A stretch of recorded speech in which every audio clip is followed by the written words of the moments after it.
Maman, pourquoi papa te fait ça? Elle a posé la question dans un bar, à minuit. Elle était en pyjama, pieds nus sur un sol collant. Il serrait contre elle un ours en peluche nommé Biscuit. Elle regardait sa mère avec les yeux calmes et fixes d'une enfant qui avait cessé de croire aux mensonges du jeu depuis bien longtemps. Elle avait 6 ans, elle s'appelait Ruby, et l'homme le plus dangereux de Chicago était assis à 3 mètres d'elle quand elle a prononcé ces mots. Elise Brennan ne l'a pas vue. Elle était trop occupée à rattraper le verre qui glissait de son plateau. La voix de sa fille l'a frappée comme une balle qu'elle esquivait depuis 3 ans. Elle s'est agenouillée sur le sol de ce bar. Elle portait le tablier qu'elle n'était pas censée porter, à ce travail que son mari ignorait. Et elle a regardé sa fille de 6 ans. La petite avait du fond de teint sur ses doigts minuscules. Elle avait touché la mâchoire de sa mère. Elle avait touché l'endroit où se trouvait le bleu. Et Élise a senti le sol se dérober complètement sous ses pieds. « Tu avais dit que vous jouiez, » a murmuré Ruby. « Mais jouer, ça ne fait pas pleurer, maman. Jouer, ça ne te fait pas un visage comme ça. Et puis, les mots qui ont toutes brisé en deux. Est-ce que c'est parce que je suis malade? Parce que je coûte trop cher? Parce que si c'est moi, je peux être moins cher? Je n'ai pas besoin de l'hôpital. » Élise a serré sa fille contre sa poitrine et l'a tenue si fort qu'aucune d'elles ne pouvait respirer correctement. Et elle a enfoui sa bouche dans les cheveux de Ruby et n'a rien dit. Parce qu'il n'y avait rien dans la langue française qui puisse répondre à cette question. Une question posée par une enfant de 6 ans qui avait déjà décidé quelle était la raison pour laquelle sa mère se faisait frapper. Ce qu'Élise ne savait pas, ce qu'elle ne pouvait pas savoir, c'est que dans la cabine la plus sombre de ce bar, un homme venait de poser son verre sans le finir. Que sa main gauche, celle qui portait encore une alliance pour une femme et une fille qu'il avait enterrée il y a 3 ans, s'était refermée en un point si serré que ses jointures étaient devenues blanches. Qu'il s'était tourné vers le seul homme en qui il avait confiance et avait dit 4 mots qui allaient tout changer. Découvrez qui il est. C'est l'histoire d'une femme qui cachait ses bleus sous le maquillage et son deuxième emploi sous des mensonges pour payer l'opération du cœur de sa fille avant qu'il ne soit trop tard. Un homme qui n'avait rien ressenti depuis 3 ans, jusqu'à ce qu'il entende la voix d'une enfant traverser un bord bondé et briser quelque chose en lui qu'il pensait d'avoir scellé pour toujours. Et une petite fille avec un carnet rouge qui comptait les mauvais jours et les bons jours, et qui croyait encore, après tout, que les bons jours pouvaient gagner. Si cette histoire vous a déjà touché, explosez ce bouton j'aime. Abonnez-vous pour ne rien manquer de ce qui va suivre. Et envoyez cette vidéo à quelqu'un qui en a besoin aujourd'hui. Maintenant, revenons au début. À la femme aux mains tremblantes, à l'enfant au carnet rouge et à l'homme dans l'ombre qui a décidé, sans un mot, que plus personne ne les toucherait jamais. Voici à quoi ressemblait la vie d'Elise Brennan de l'extérieur, pendant les 11 mois depuis que tout avait commencé à s'effondrer. Fonctionnelle, compétente, bien. Elle se réveillait à 5h30 tous les matins. Son service au Rosie's Diner commençait à 7h et l'école de Ruby n'ouvrait qu'à 6h45. Entre ces deux moments, il y avait exactement 45 minutes de logistique qui exigeaient une précision à la seconde près. Elle préparait le déjeuner de Ruby la veille au soir. Toujours un sandwich au beurre de cacahuètes coupé en triangles, car Ruby refusait de le manger s'il était coupé en carré, avec une petite brique de jus et une tranche de fromage que Ruby appelait le fromage joyeux. Sans aucune raison, sauf qu'elle avait 6 ans, et les enfants de 6 ans n'ont pas besoin de raison. Elle conduisait une Honda Civic de 2014. Le voyant de moteur était allumé depuis mars. C'était une réparation qu'elle ne pouvait pas se permettre. Elle emmenait Ruby à l'école, l'embrassait sur le front et disait « Je t'aime jusqu'à la lune, ma puce », comme elle le disait tous les matins. Puis elle se rendait directement à Logan Square, où elle servait des tables pendant 8 heures dans un restaurant dont l'odeur de graisse de bacon s'accrochait à ses cheveux jusqu'à l'heure du coucher. Le Rosie's Diner la payait 14 $ de l'heure, plus les pourboires. Les bons jours, elle ramenait environ 120 $. Les mauvais jours, 80. Le loyer était de 1400 $ par mois pour un appartement de 2 chambres à Humboldt Park. Le chauffage ne fonctionnait que quand il en avait envie, et le mur de la salle de bain avait une fissure que le propriétaire promettait de réparer depuis janvier. L'électricité, le gaz, l'assurance auto, les médicaments pour le cœur de Ruby chaque mois, les frais de scolarité, les courses. Et après que tous ces chiffres soient passés sur son compte, ce qui restait n'était pas assez. Jamais assez. Pas assez au point qu'elle avait cessé d'en être surprise. Elle avait simplement appris à gérer le manque comme si c'était une compétence. Elle avait 1 200 $ sur un compte épargne dont Travis ignorait l'existence, ouvert dans une autre agence sous son nom de jeune fille, Siam. Et chaque semaine, elle y mettait tout ce qu'elle pouvait cacher. 20 $ par-ci, 50 $ par-là, 1 $ à la fois, 1 $ à la fois. Parce que le docteur Langford, de l'hôpital pour enfants Lurie, s'était assis en face d'elle il y a 3 mois. Et il avait dit, avec la voix que les médecins utilisent quand ils essaient de ne pas vous faire paniquer, mais qu'ils ont quand même besoin que vous compreniez la gravité de la situation.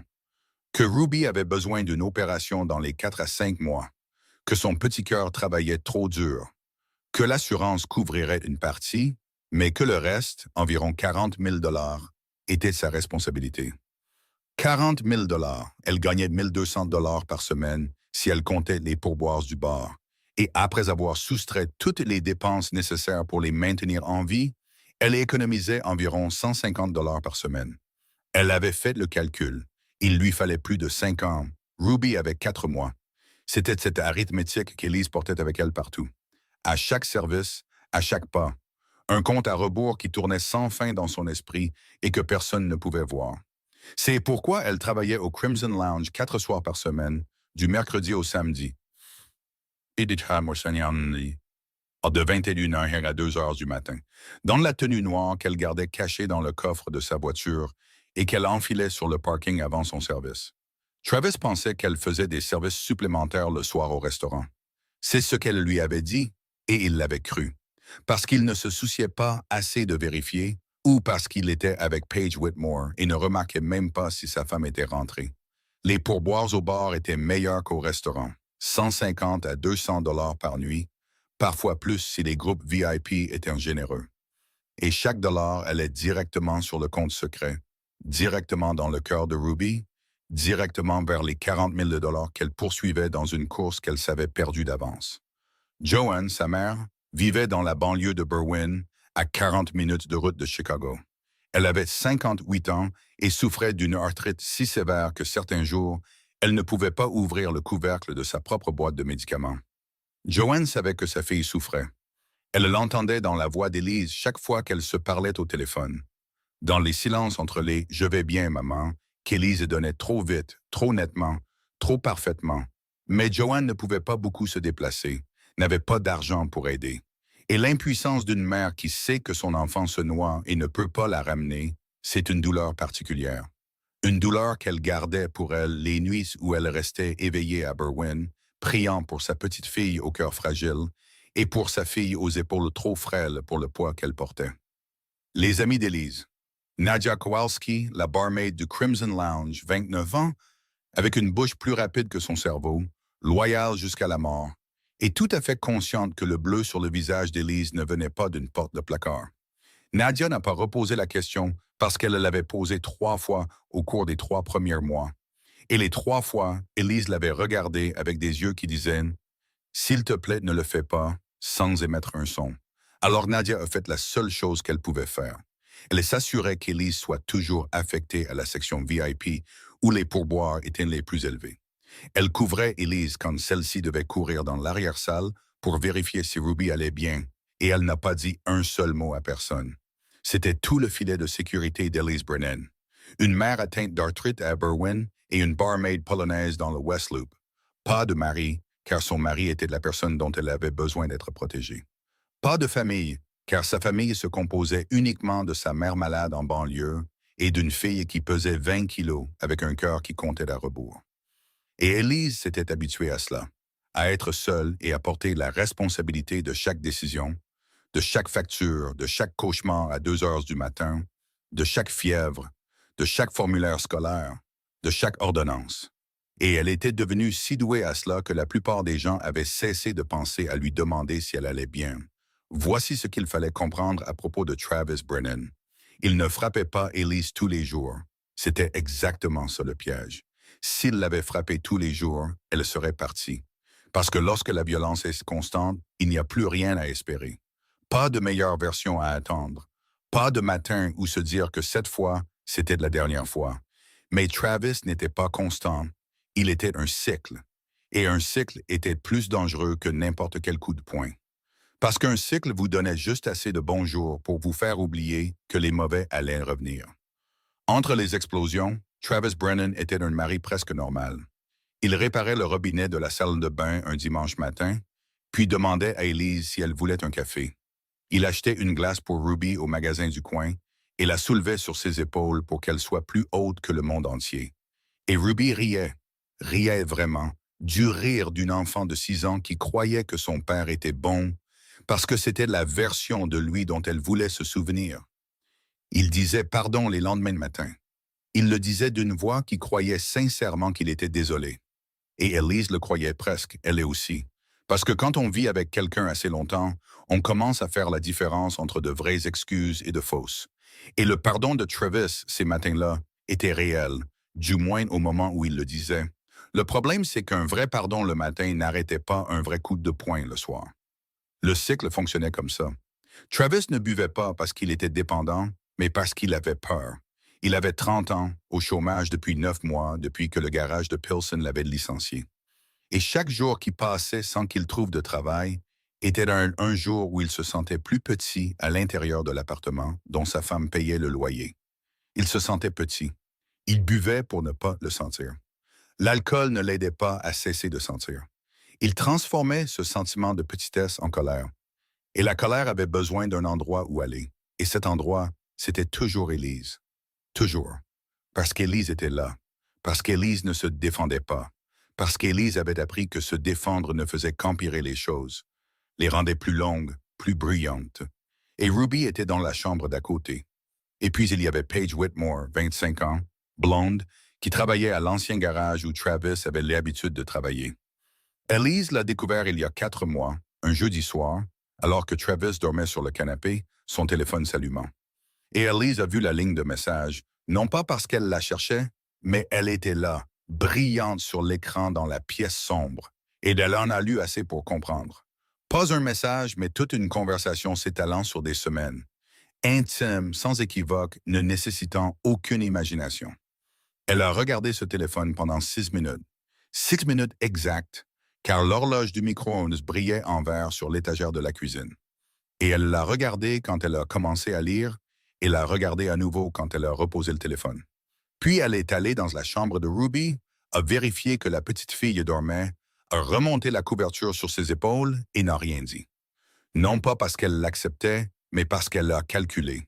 Si elle confrontait Travis à propos de Paige, il exploserait. S'il explosait, elle serait blessée. Si elle était gravement blessée, elle perdrait des services, tant au restaurant qu'au bar. Perdre des services signifiait perdre de l'argent. Perdre de l'argent signifiait que Ruby n'aurait pas l'opération. Ruby n'ayant pas l'opération était, elle n'a pas terminé cette équation car elle ne s'autorisait pas à atteindre la fin de cette phrase. Alors, elle a avalé l'infidélité de son mari avec le même mécanisme qu'elle utilisait pour tout avaler. Par un calcul de survie. Par le calcul froid que les étrangers qualifieraient de faiblesse, même si c'était en réalité une forme de courage que personne ne devrait jamais avoir à posséder. Vendredi soir, 3 semaines avant la nuit du bar, Travis traversait le West Loop juste avant minuit. Il était en route pour chez Paige, le trajet habituel, et il a vu Elise sortir du Crimson Lounge à 1h45 du matin. Elle portait une robe noire, du maquillage, ses cheveux détachés. Il s'est garé de l'autre côté de la rue, s'est assis dans le noir et a regardé sa femme se diriger vers le parking, changer de chaussures, enlever ses boucles d'oreilles, redevenir la version qu'il était autorisé à voir. Il n'est pas allé chez Paige cette nuit-là. Il est rentré chez lui. Il a attendu. Elise est rentrée à 2h15 du matin. Elle a ouvert la porte doucement, comme elle le faisait toujours, a laissé ses chaussures près de la porte, a traversé le salon sur la pointe des pieds et a vu Travis assis à la table de la cuisine dans le noir. Les lumières étaient éteintes, une bouteille de bière devant lui. Ses yeux sur elle, d'une manière qu'elle a immédiatement reconnue.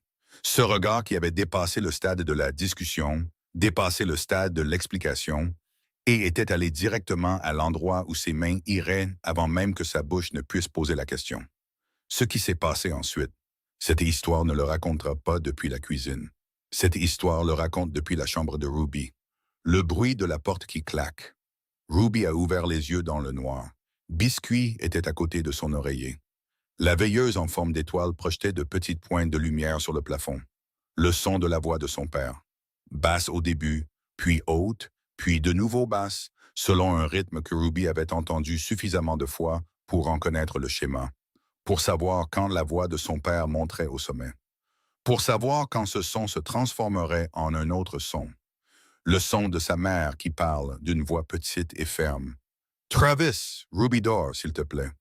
Le son de quelque chose qui heurte le mur ou le placard. Ou sa mère.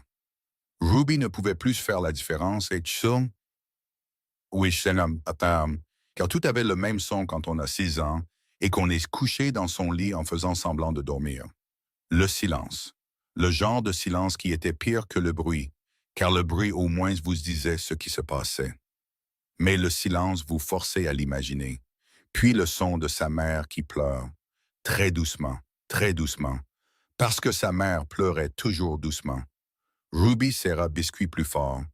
Elle appuya l'oreille de l'ours en peluche contre sa propre oreille, l'enfonçant, essayant de bloquer le son, mais le son passait quand même, parce que le coton ne pouvait pas arrêter le son de sa mère qui pleure. Rien ne pouvait l'arrêter. Elle laisse rester comme ça jusqu'à ce que l'appartement devienne complètement silencieux. Jusqu'à ce que le bruit des pas de son père sorte par la porte. Jusqu'à ce que le bruit de la voiture qui démarre sur le parking en bas se fasse entendre. Jusqu'à ce qu'il n'y ait plus que le bruit de sa mère dans la salle de bain qui ouvre l'eau parce que sa mère ouvrait toujours l'eau après, peut-être pour se laver le visage, peut-être pour pleurer plus fort sans que personne ne l'entende. Ruby s'est assise. Elle a augmenté l'intensité de la veilleuse. Elle a cherché sous son oreiller et a sorti quelque chose dont Élise ignorait l'existence. Un petit carnet à la couverture rouge de la taille d'une main, avec un crayon rouge clipsé à l'intérieur. Elle a ouvert le carnet, a tourné les pages déjà écrites, a atteint la page blanche suivante, et sous la lumière de la veilleuse en forme d'étoile, Ruby Brennan, 6 ans, a écrit quelque chose. De l'écriture penchée, soignée et lente d'une enfant qui enregistre ce qu'aucun enfant ne devrait jamais avoir à enregistrer. Elle a fini d'écrire, a fermé le carnet, l'a remis sous son oreiller, a placé Biscuit dessus, s'est allongée, a fermé les yeux et a fait semblant de dormir. Parce que faire semblant de dormir était le point numéro 3 sur une liste dont personne, sauf Ruby, ne connaissait encore l'existence. Élise a trouvé le carnet un mardi soir complètement par hasard. De la manière dont on trouve toujours les choses qui changent tout. Non pas parce qu'on les cherche, mais parce qu'elles étaient là, à vous attendre, depuis plus longtemps que vous ne le pensiez. Elle changeait les draps du lit de Ruby.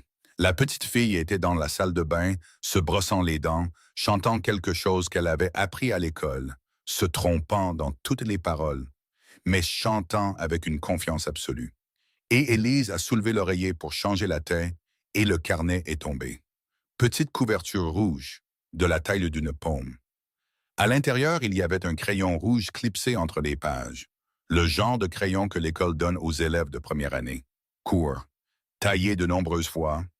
Élise a ramassé le carnet. Au début, elle n'y a rien vu de spécial.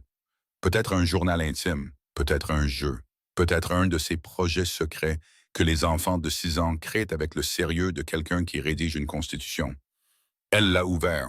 La première page, une écriture large et penchée, l'écriture d'une élève de première année, au crayon rouge.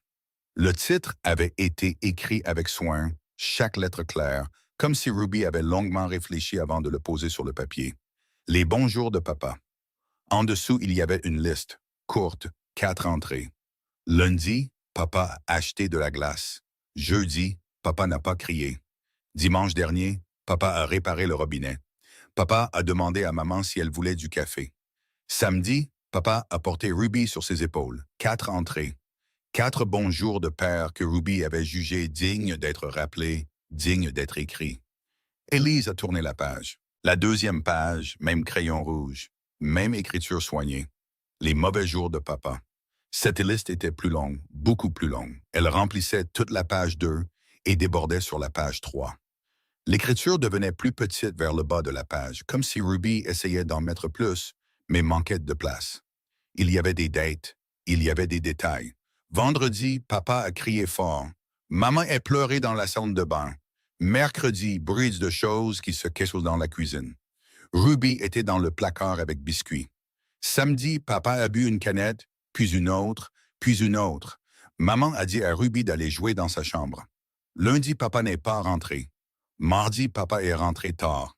Odeur étrange. Maman n'a rien dit de toute la nuit. Une ligne près du bas avait été écrite plus soigneusement que les autres, comme si Ruby s'était arrêtée et avait réfléchi avant de l'écrire.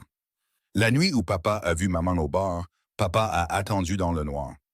Maman a ouvert la porte, et puis tout a commencé. Élise s'est assise sur le bord du lit de Ruby et a regardé ses deux listes. 4 entrées à gauche, 17 entrées à droite. Sa fille avait compté.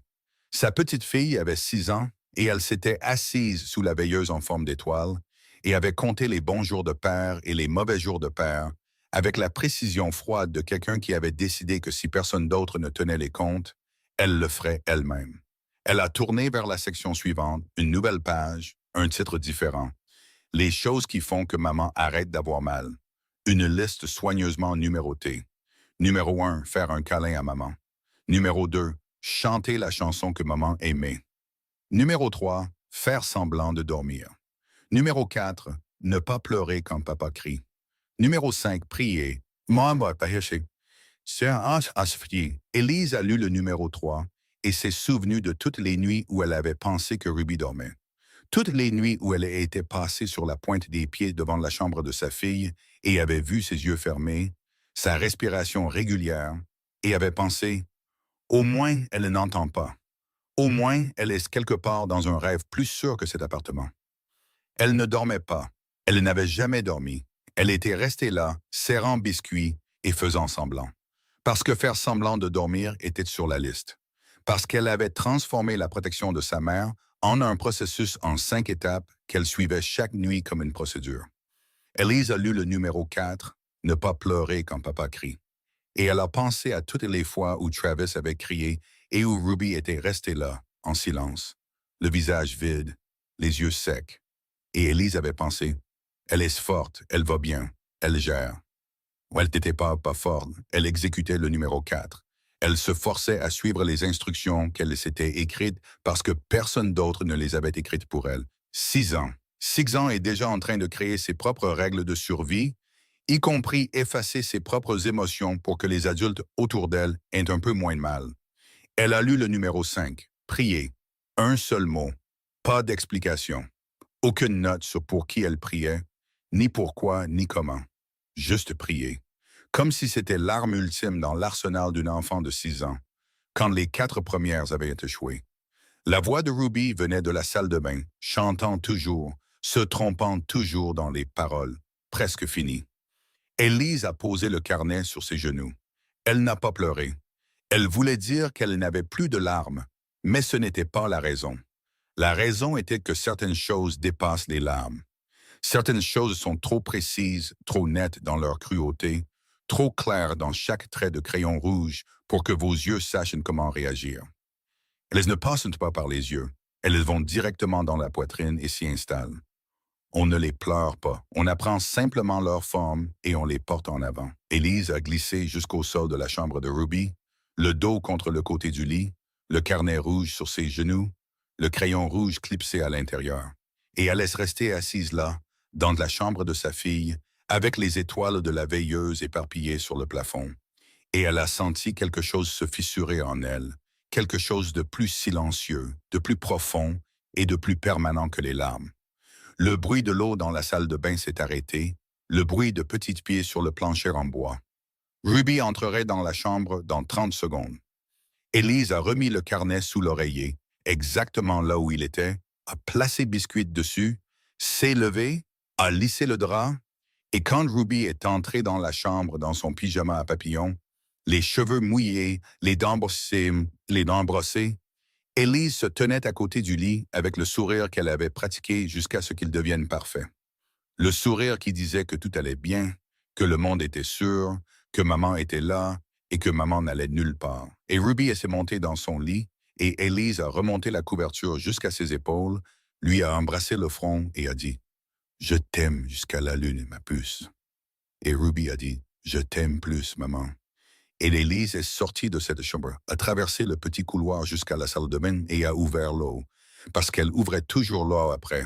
Et de l'autre côté de la porte, Ruby a ouvert les yeux dans le noir, n'a pas dormi et a su. Pendant qu'Élise était assise sur le sol de la chambre de sa fille, tenant le carnet rouge qu'elle aurait souhaité ne jamais avoir trouvé, à 14 miles à l'est, au dernier étage d'un immeuble de verre surplombant la rivière Chicago, André Valetti était assis dans le noir, fixant le mur blanc en face de lui et pensant à la voix d'une enfant de 6 ans qu'il n'avait jamais rencontrée. Voici ce que les gens savaient d'André lorsqu'ils le rencontraient dans un cadre professionnel. Intelligent à un degré effrayant, décisif avec une précision exigeante, si difficile à lire que la plupart des gens cessaient d'essayer. Il y avait en lui une immobilité que certaines personnes trouvaient rassurante, de la même manière qu'un mur semble rassurant. Et d'autres trouvaient que cela leur donnait envie de quitter la pièce, de la même manière que l'on veut quitter une pièce quand on réalise que ce mur pourrait tomber dans n'importe quelle direction et que l'on n'a aucun contrôle sur la situation. La famille Valetti contrôlait une partie importante du réseau clandestin de Chicago depuis 2 générations. Le grand-père d'André avait commencé sur Taylor Street avec une boutique d'importation à l'avant et quelque chose de tout à fait différent à l'arrière. Son père s'était étendu dans l'immobilier, la construction, le transport maritime. Le genre d'expansion qui ressemblait à une entreprise légitime sur le papier, et sous le papier se trouvait quelque chose dont personne ne posait de questions s'il était sage. André a pris la relève à 28 ans, lorsque son père a eu une attaque à table, au milieu d'un risotto, et ne s'est jamais réveillé. Il ne l'a pas choisi. Il en a hérité. Et la différence entre ces deux choses était quelque chose qu'André portait avec lui chaque jour et dont il n'a jamais parlé pendant 8 ans. Il dirigeait l'organisation et celle-ci s'était étendue à 14 villes. Personne ne l'a défié 2 fois. Personne ne l'a défié 2 fois parce que les gens qui l'ont défié la première fois ont reçu une réponse assez claire pour qu'une deuxième fois ne soit jamais nécessaire. C'était André Valetti de l'extérieur. De l'intérieur, c'était différent. De l'intérieur, il y avait Celia Rossi, avant de devenir Celia Valetti, une ancienne enseignante de maternelle dans le système scolaire public de Pilsen. La seule femme dans toute la vie d'André qui l'ait jamais regardé droit dans les yeux au 2e mois de leur relation et lui a dit « Je n'ai pas peur de toi » et les pensées. Pas de la bravade, pas du défi, juste la vérité, énoncée simplement, comme si elle disait que le temps était beau aujourd'hui. Elle riait fort dans les restaurants, assez fort pour que les gens de la table d'à côté se retournent. Elle se souvenait des noms de tous les serveurs dans tous les endroits qu'elle avait visités. Elle apportait le dîner au bureau d'André à 11 heures du soir, s'asseyait en face de lui, refusait de partir jusqu'à ce qu'il mange, et parlait, et redevenait l'homme qu'elle aimait, au lieu de la machine que tout le monde craignait. Elle a vu André complètement dès le 2e mois, et n'a jamais eu peur de ce qu'elle a trouvé. Puis il y avait Rosie Valetti, 4 ans. Les yeux de sa mère, grands et bruns, regardant le monde comme si tout ce qu'il contenait méritait un examen plus attentif. Le calme de son père, le genre de calme qui n'était pas de la timidité, mais de l'observation, du traitement, de la décision de savoir si l'on pouvait vous faire confiance avant de vous donner quoi que ce soit. Rosie aimait dessiner, au crayon rouge, toujours rouge. Elle avait un carnet de croquis qu'elle emportait partout, et elle dessinait tout. Des arbres, des chats, des glaces. Mais le dessin qu'elle faisait le plus souvent, le dessin auquel elle revenait sans cesse comme si elle le peaufinait, était celui de 3 personnes debout devant une maison. Une grande, une moyenne, une petite. En dessous, dans les lettres imprimées tremblantes d'une enfant de 4 ans, famille. Le jeudi 10 décembre, 3 ans plus tôt. Un matin ordinaire, en tout point comme les matins qui précèdent une catastrophe sont toujours ordinaires. Celia a fait du café. Rosie a mangé des céréales et a renversé du lait sur son dernier dessin et a pleuré. Et Celia a essuyé le dessin et lui a dit qu'il était plus joli avec la tache de lait. Et Rosie l'a cru, parce que Rosie croyait sa mère surtout. André les a embrassés toutes les deux avant de partir au travail. C'était la règle de Celia. Ne jamais quitter la maison sans s'embrasser.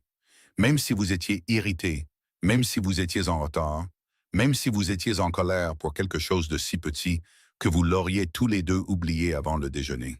Celia a emmené Rosie à l'école.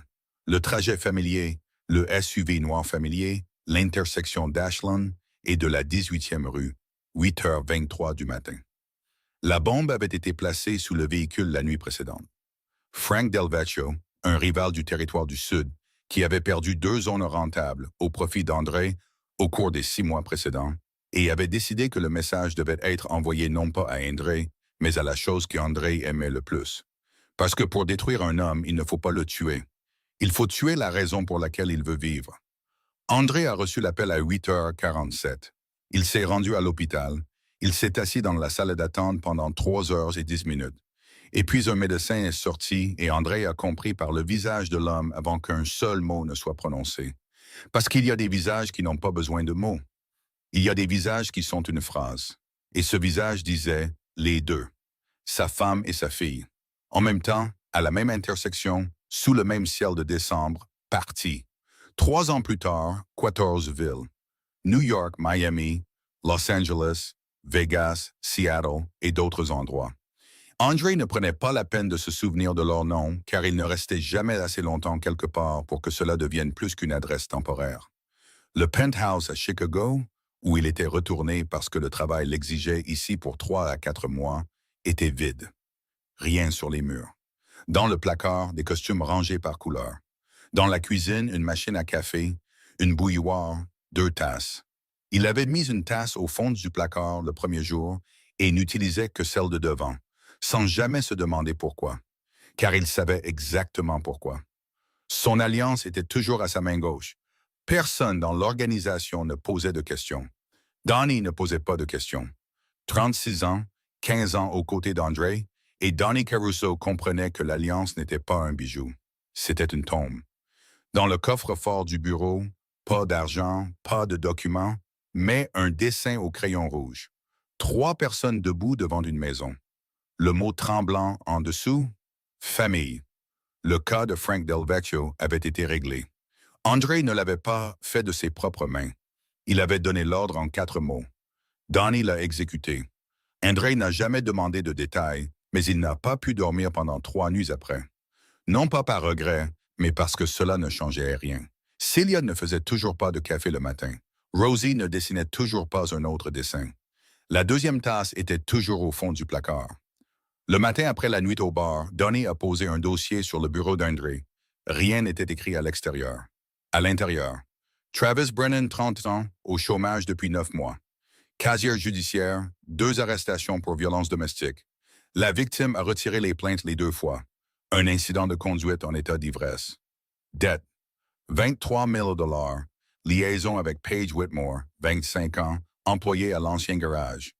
Épouse, Elise Brennan, 27 ans. 27 ans, serveuse au Rosie's Diner et au Crimson Lounge. Fille, Ruby Brennan, 6 ans, maladie cardiaque congénitale, opération prévue à l'hôpital pour enfants. Lurie, et André a lu le dossier, a lu la partie sur la maladie cardiaque, a lu le coût de l'opération, a lu la partie sur ce que l'assurance couvrirait et ce qui manquait.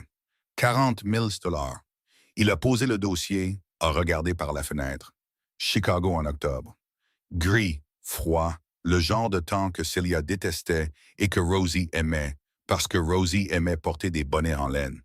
Coût de l'opération, a-t-il demandé, même s'il venait de le lire. L'assurance en couvre une partie. Il manque encore environ 40 000 $. Combien gagne-t-elle par nuit au bar? 150 à 200, pour boire compris. Silence. Le genre de silence que Donnie savait qu'il ne fallait pas interrompre, car André calculait. Mais pas de l'argent. André n'avait jamais besoin de calculer de l'argent. Il calculait autre chose. Quelque chose que Donnie n'avait pas vu chez André depuis 3 ans. Il lui faut plus de 5 ans à son rythme actuel. La fille n'a que 4 mois. Une autre pause. Puis André a ouvert le tiroir du bureau. Il a sorti le dessin au crayon rouge de Rosie. 3 personnes, une maison, famille. Il a regardé le dessin, puis le dossier de Ruby Brennan. 6 ans. Carnet au crayon rouge, des listes. Prenez rendez-vous avec le Dr Langford, a dit André, au nom de la Fondation caritative. N'utilisez pas mon nom, n'utilisez pas le sien. Donateur anonyme. Couvrez tout. Donnie a hoché la tête, n'a pas posé de questions. Et Travis Brennan? Un long silence. Ouais, qu'il se forme. Le genre de silence qui, si vous connaissiez André Valetti depuis assez longtemps, vous saviez que ce n'était pas de l'hésitation. C'était la distance entre une décision et son exécution. Pas encore, a dit André. Denis a compris. Pas encore, dans le langage d'André Valetti, ne signifiait pas non. Cela signifiait je choisis quand. Et André choisissait toujours le bon moment. Une semaine après la nuit où Donnie a posé le dossier de Travis Brennan sur son bureau, André Valetti a poussé la porte du Crimson Lounge à 10 heures un vendredi soir. Il n'y avait pas de réunion, pas de partenaire, aucune raison que Donnie puisse inscrire à l'agenda. Il s'est assis dans la même cabine VIP dans le coin le plus à droite, là où la lumière n'arrivait jamais tout à fait. Il a commandé le même whisky et Donnie se tenait à 3 pas de là, le dos contre le mur, ça fait bien, ne posant pas de questions. Car Donnie ne posait pas de questions dont les réponses étaient déjà claires dans la façon dont André était venu ici au lieu de retourner au penthouse. Elise a apporté son verre à la table à 10h15. Elle l'a reconnu immédiatement. Le client VIP de la semaine précédente, celui qui avait laissé un pourboire de $100 pour un whisky à $18. Silencieux, assis seul dans le coin sombre, dans un costume qui coûtait probablement autant que 2 mois de son loyer. Elle a posé le verre. La même chose que la dernière fois, a-t-elle dit. Professionnel, rapide, avec un sourire de la taille exacte. Et il a regardé son poignet. Pas son visage, pas le verre, son poignet. À l'endroit où le bracelet en argent bon marché essayait de cacher quelque chose qui n'avait jamais été conçu pour cacher. Un nouveau bleu. Pas le bleu sur sa mâchoire de la semaine précédente. Celui-là s'était estompé. Celui-ci était frais, sombre, en forme de doigt. Le genre de bleu qu'on a quand quelqu'un vous attrape le poignet et le serre plus fort que nécessaire pour tenir, et juste assez fort pour faire mal. Elise a réalisé qu'il regardait. Elle a baissé sa manche avec son autre main. Un réflexe automatique, de la même manière qu'elle baissait sa manche 10 fois par jour sans y penser, car c'était devenu un mouvement comme respirer. La porte du placard doit être très occupée, dit-il. Sa voix était plate, ni moqueuse, ni apitoyée, juste la vérité dite par quelqu'un qui avait vu assez de violence dans sa vie pour faire la différence entre un placard et un poing en une demi-seconde. Élise s'est figée, ses yeux ont changé. Pas de peur, de la colère. Une colère nette, rapide, le genre de colère qui appartient à quelqu'un qui a construit un mur très haut autour de son secret et qui vient de voir quelqu'un de l'autre côté en train de regarder par-dessus. « Excusez-moi? La dernière fois, c'était votre mâchoire. Cette fois, votre poignet. Le placard doit changer d'avis souvent. Vous ne savez rien de moi. » Elle l'a dit à voix basse, dangereuse, sur un ton que Nadia, au bar, a reconnu de l'autre côté de la pièce, levant la tête pour regarder. « Je sais que votre fille a besoin d'une opération du cœur dans les 4 mois, et qu'une dette de 40 000 $ est ce qui vous retient dans ce bar, a dit André sans changer de ton, sans changer de posture, comme s'il lisait un menu.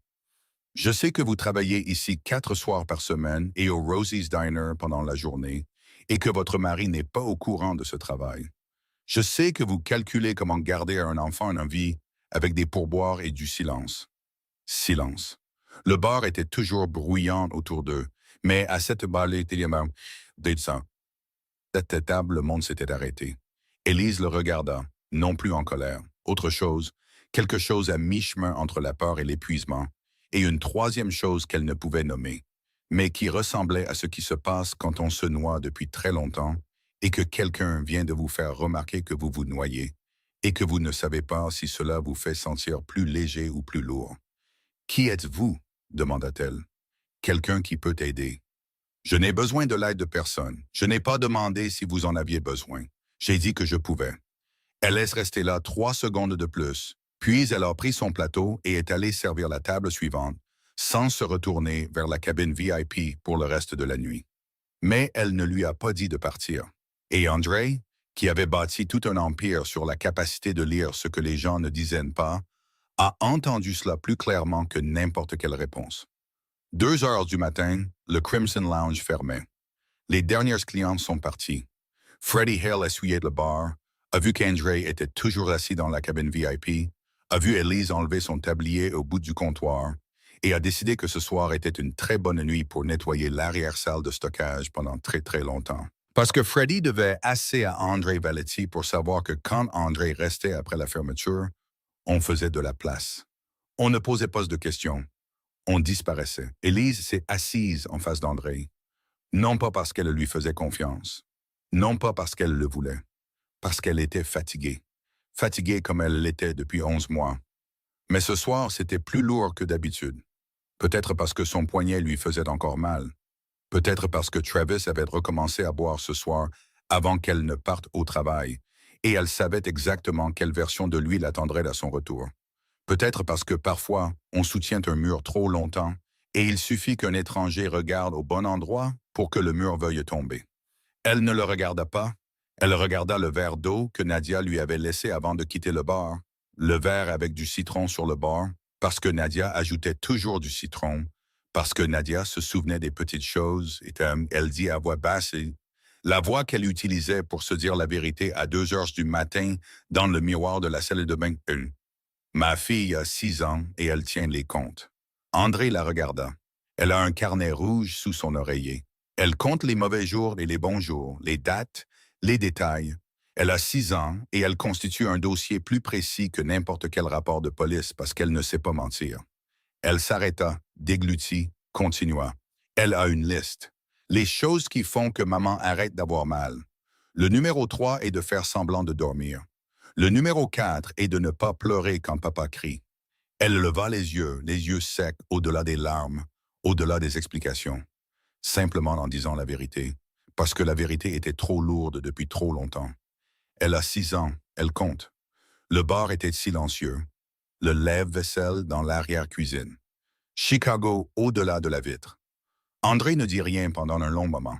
On le sait longtemps pour qu'Élise pense qu'il ne dirait rien du tout, qu'elle venait de déverser le plus grand secret de sa vie devant un étranger dans un bar à 2 heures du matin et que cet étranger se lèverait, laisserait un pourboire et partirait.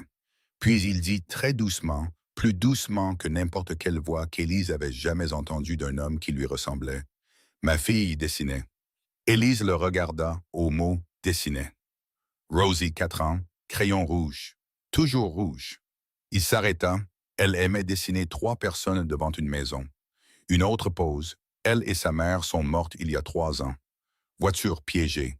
C'était des oui. La pièce a changé. Pas la lumière, pas la température, mais quelque chose entre les 2 personnes assises l'une en face de l'autre a basculé. A reconnu qu'ils n'étaient pas 2 étrangers dans un bar à 2 heures du matin, mais 2 personnes parlant la même langue que la plupart du monde ne pouvaient pas parler. La langue de la perte, la langue de porter quelque chose de trop lourd sans que personne ne vous aide à le porter. La langue des crayons rouges et des carnets et des enfants qui enregistrent le monde avec des mains trop petites pour le fardeau qu'ils portaient. Rosie, dit doucement Élise. Pas une question, juste le nom prononcé pour qu'il puisse être entendu, pour qu'il puisse être connu, pour qu'il puisse exister dans cette pièce entre 2 personnes assises avec leur perte sur la table, comme 2 verres que personne n'avait commandés.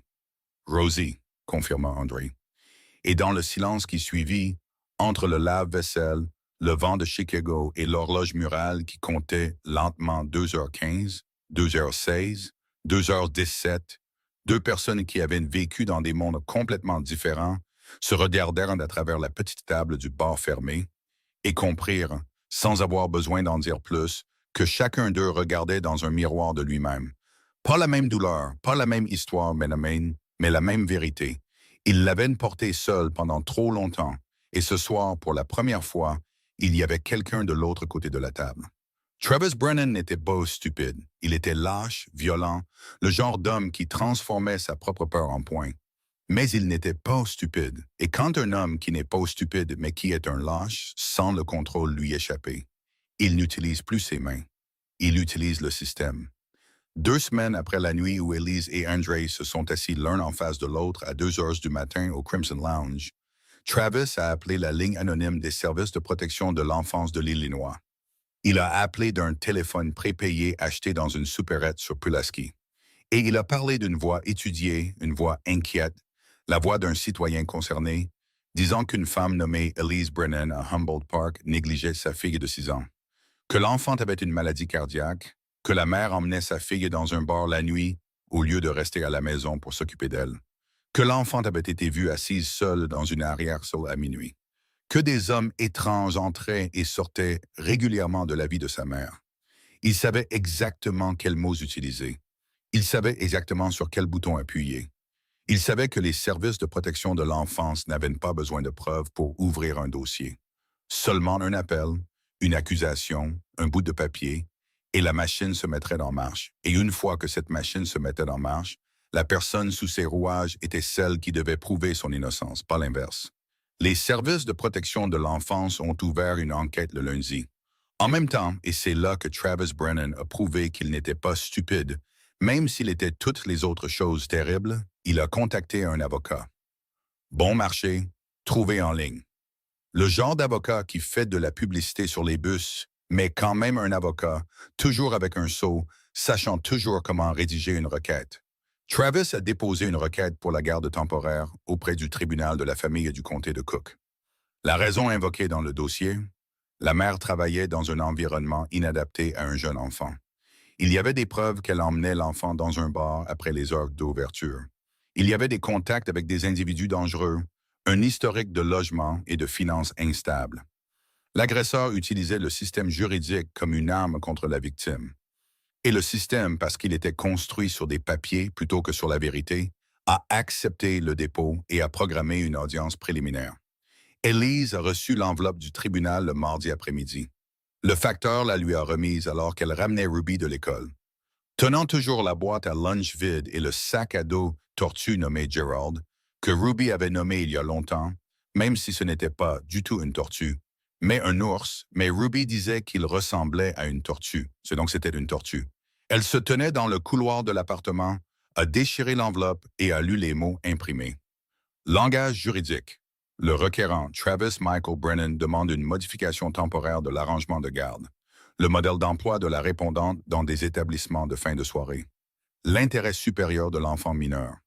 Sa main tremblait. Pas comme elle tremblait quand Travis la frappait. Un tremblement différent. Un tremblement de l'intérieur. Le genre qui vient quand le sol se dérobe sous vos pieds au moment exact où vous pensiez qu'au moins le sol serait toujours là. « Maman, c'est quoi ce papier? » Ruby se tenait à côté d'elle, levant les yeux. Gerald sur son dos, les yeux grands ouverts. Une question. Rien, ma puce. Du courrier. Ruby a regardé la main de sa mère, a regardé le papier, a regardé le visage de sa mère et n'a pas reposé la question. Parce que Ruby avait appris il y a longtemps que quand maman disait « rien » de cette voix-là, ce n'était pas rien.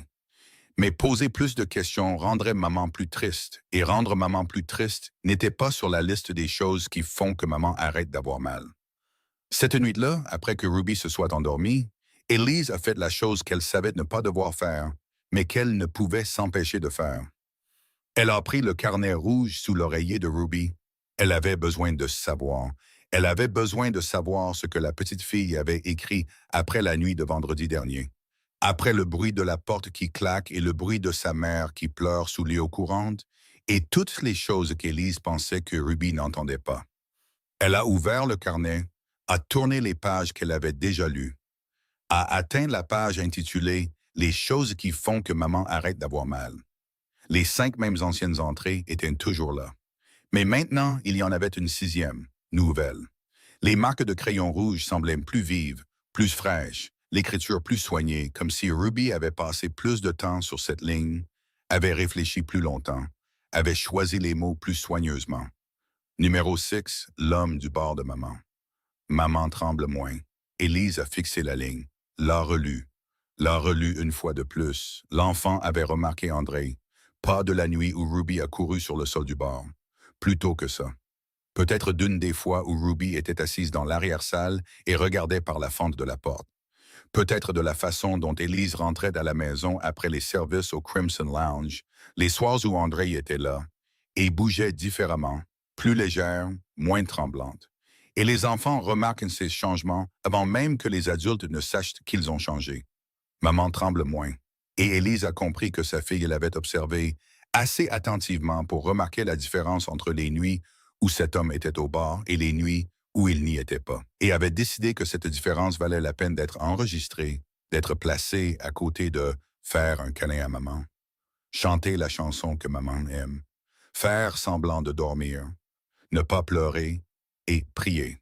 Elle a remis le carnet, a mis biscuit dessus, a pris l'enveloppe du tribunal sur la table de la cuisine et pour la première fois en 11 mois, au lieu de s'asseoir seule à la table de la cuisine avec un bout de papier dont elle ne savait que faire, elle a pris ses clés de voiture et s'est rendue au Crimson Lounge. 10 heures un mardi soir, pas son service. Elle a poussé la porte, elle marchait droit vers la cabine VIP dans le coin le plus à droite, et il était là. Comme s'il était toujours là. Comme si ce coin sombre de ce bar avait été conçu pour contenir exactement une personne. Et cette personne était assise précisément au bon endroit, un verre de whisky devant lui, Donnie à 3 pas, et ses yeux se sont levés vers elle alors qu'elle traversait le bar avec l'enveloppe à la main. Et il a su, avant qu'elle n'ouvre la bouche, que ce qu'elle portait n'était pas une facture. Elle a posé les papiers du tribunal et l'email des services de protection de l'enfance sur la table devant lui. Elle ne s'est pas assise. Elle laisse rester debout, comme si s'asseoir serait admettre qu'elle avait besoin de quelqu'un, et elle n'était pas encore prête à l'admettre. Même si ses pieds l'avaient déjà amenée ici, André a lu. Son visage n'a pas changé, mais sa mâchoire s'est contractée d'un degré, d'un millimètre. Le genre de changement que seuls Denis et Élise ont remarqué. Denis à cause de 15 ans d'expérience. Élise par instinct, parce qu'elle avait vécu avec un homme violent assez longtemps pour lire les plus petits changements sur le visage d'un homme. Et cette compétence était maintenant utilisée pour lire un visage complètement différent. Il a utilisé le système comme une arme, a dit André, sa voix précise, froide, la voix qu'il utilisait pour analyser une stratégie, pas une émotion. Il sait que vous répondrez raisonnablement. Il sait que vous n'escaladerez pas. Il compte sur votre raisonnabilité comme stratégie. Je ne peux pas me permettre un avocat, a dit Élise. Warren Stahl, a dit André, le meilleur avocat de la famille de cette ville. Je l'appellerai ce soir. Je ne peux pas vous laisser faire ça. Élise, a-t-il dit son nom? Seulement son nom. Mais la façon dont il l'a dit, pas dure, pas autoritaire, seulement certaine. Certaine comme la pierre est certaine, a arrêté sa phrase suivante avant qu'elle ne puisse commencer. Il essaie de prendre votre fille en exploitant le fait que vous êtes seul et surchargé. Et il a plus de temps et moins de responsabilités parce qu'il a abandonné ses responsabilités la nuit où il a commencé à vous frapper. Je ne regarderai pas cela se produire. Elle le regarda longuement, cherchant le piège, cherchant le prix, cherchant les petites lignes, parce que la vie d'Élise Brennan lui avait appris que lorsque quelqu'un offrait de l'aide, il y avait toujours des petites lignes, toujours quelque chose qu'il voulait, toujours un moment où il venait réclamer leur dû. « Pourquoi ?» demanda-t-elle, pas sur la défensive, demandant vraiment pourquoi d'essayer. André est resté silencieux un long moment, et quand il a parlé, sa voix était différente. Pas la voix de la stratégie, pas la voix du patron, la voix de quelqu'un qui disait quelque chose qu'il n'avait dit à personne depuis 3 ans, parce que votre fille a mis mon nom dans son carnet. Élise est restée immobile. Quoi? Elle me l'a montré vendredi dernier dans le couloir près de l'arrière-salle pendant que vous travailliez. Elle m'a demandé comment épeler mon nom de famille. Il a fait une pause. Elle a ajouté des étoiles à côté. J'en ai compté 8. Le son qu'Élise a produit n'était pas un pleur. Ce n'était pas un rire. C'était les deux. De quelque part de profond, de quelque part qu'elle n'avait pas pu atteindre depuis très longtemps. Sa main s'est levée pour couvrir sa bouche. Ses yeux se sont remplis. Et elle s'est assise. Enfin, elle s'est assise, non pas parce qu'elle le voulait, mais parce que ses jambes ne pouvaient plus la porter.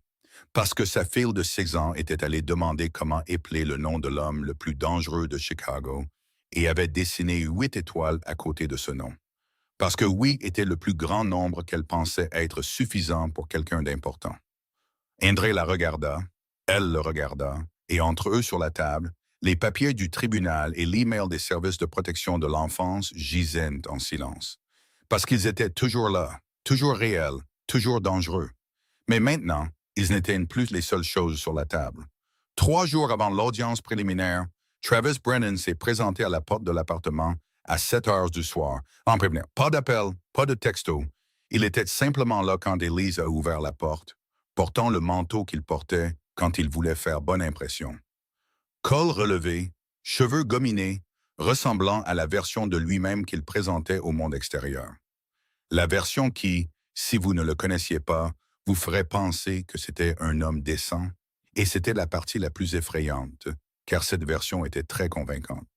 Debout derrière lui, légèrement en retrait et à gauche, se trouvait Paige Whitmore, 25 ans, cheveux blonds en queue de cheval, les yeux baissés, ressemblant exactement à quelqu'un qui souhaiterait être n'importe où ailleurs dans le monde, sauf dans ce couloir. Elise a regardé Travis, a regardé Paige, a regardé à nouveau Travis. Derrière elle, dans la cuisine, Ruby était assise à table en train de faire ses devoirs. Le bruit du crayon sur le papier, le son de Ruby murmurant des chiffres pour elle-même. Ordinaire, sûr, pas encore consciente de qui se tenait à la porte. On doit parler, a dit Travis. Face à face, avant l'audience. Travis, 5 minutes, s'il te plaît. Le mot « s'il te plaît » de la bouche de Travis Brennan. Elise connaissait le prix de ce mot, savait comment il était utilisé, savait que le « s'il te plaît » de Travis était un appât, pas de la politesse. Mais elle savait aussi que Ruby était à 10 pas de là.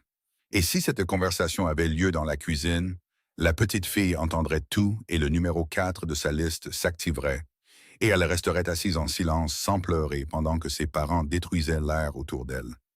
Elise est sortie dans le couloir et presque fermé la porte derrière elle, laissant une fente assez petite pour entendre si Ruby appelait, mais assez étroite pour que Ruby n'entende pas si la voix de quelqu'un montait trop haut. « Je veux résoudre ça sans le tribunal », a dit Travis d'une voix raisonnable, une voix de négociation, la voix qu'il avait pratiquée devant un miroir ou devant Paige ou devant les deux. « Alors retire la requête », a dit Elise. « Ce n'est pas si simple. C'est exactement aussi simple que ça. Tu l'as déposée. Tu peux la retirer. Je veux plus de temps avec Ruby. Je veux faire partie de sa vie.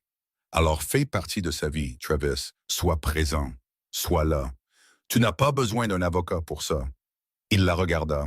Elle le regarda en retour et elle vit ce qu'elle avait toujours vu quand Travis se tenait devant elle, faisant semblant d'être raisonnable.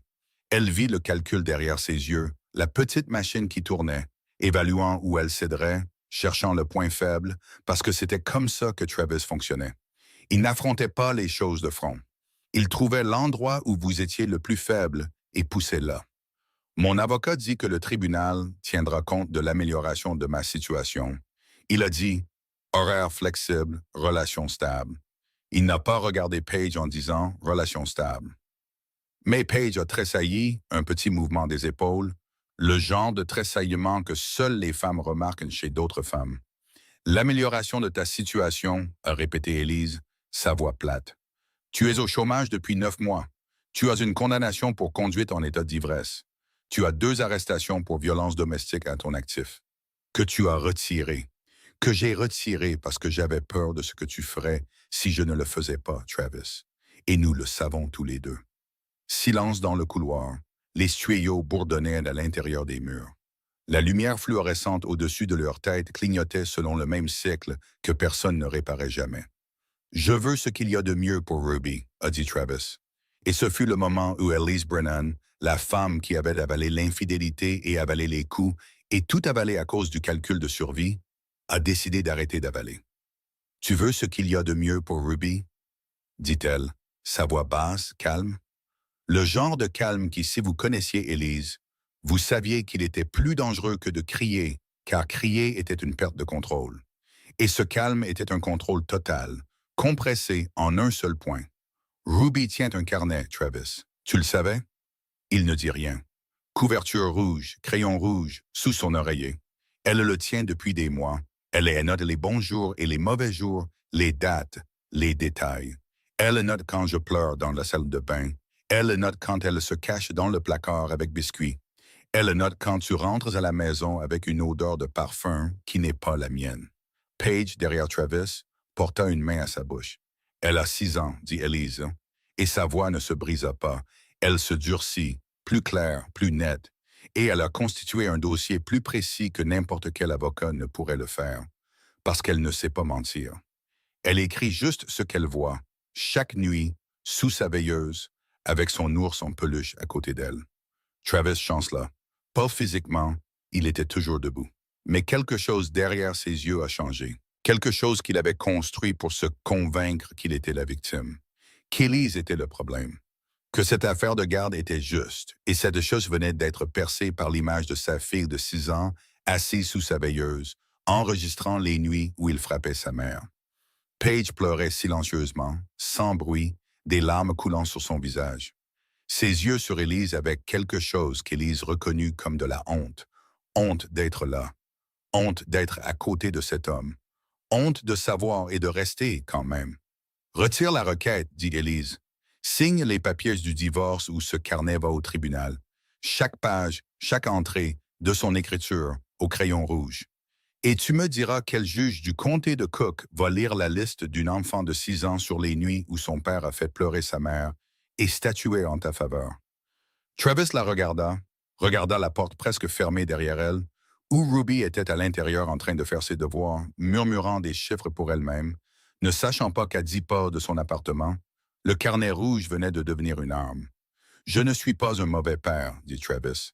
Et sa voix, pour la première fois dans cette conversation, n'était plus une voix de négociation, mais la voix d'un homme essayant de se convaincre de quelque chose qu'il ne croyait pas. « Alors prouve-le, » dit Élise. « Pas au tribunal, dans sa vie. » Travis est resté là 5 secondes de plus. Puis il s'est détourné. Paige l'a suivi, sans regarder Élise, sans regarder la porte, regardant vers le bas, marchant vite, la démarche de quelqu'un qui voulait sortir de cet immeuble le plus vite possible. Élise est restée dans le couloir et les a regardés partir. Il n'a pas dit qu'il retirerait la requête. Il n'a pas dit qu'il signerait les papiers du divorce. Il n'a rien dit du tout. Et ce silence, Élise le savait, n'était pas de la réflexion, pas de la considération. C'était de la colère. Travis devenait silencieux quand il était en colère. Et quand Travis était en colère, il buvait. Et quand Travis buvait, il ne pensait pas, il agissait. Elle laisse rester dans le couloir jusqu'à ce que les portes de l'ascenseur se ferment. Puis elle laisse rentrer, a fermé la porte, l'a verrouillée, a fait glisser le peigne dormant et s'est dirigée directement vers la cuisine où Ruby était assise et dessinait quelque chose au crayon rouge. « Maman, qui était à la porte? »« Personne, ma puce. »« Un vendeur. » Ruby la regarda, ne la crut pas, savait, mais ne posa plus de questions. Parce que ne pas poser plus de questions était la façon dont Ruby protégeait sa mère. Et la petite fille était devenue meilleure à cela que quiconque ne devrait jamais le devenir à 6 ans. Travis a commencé à boire dès qu'il a quitté l'immeuble d'Élise.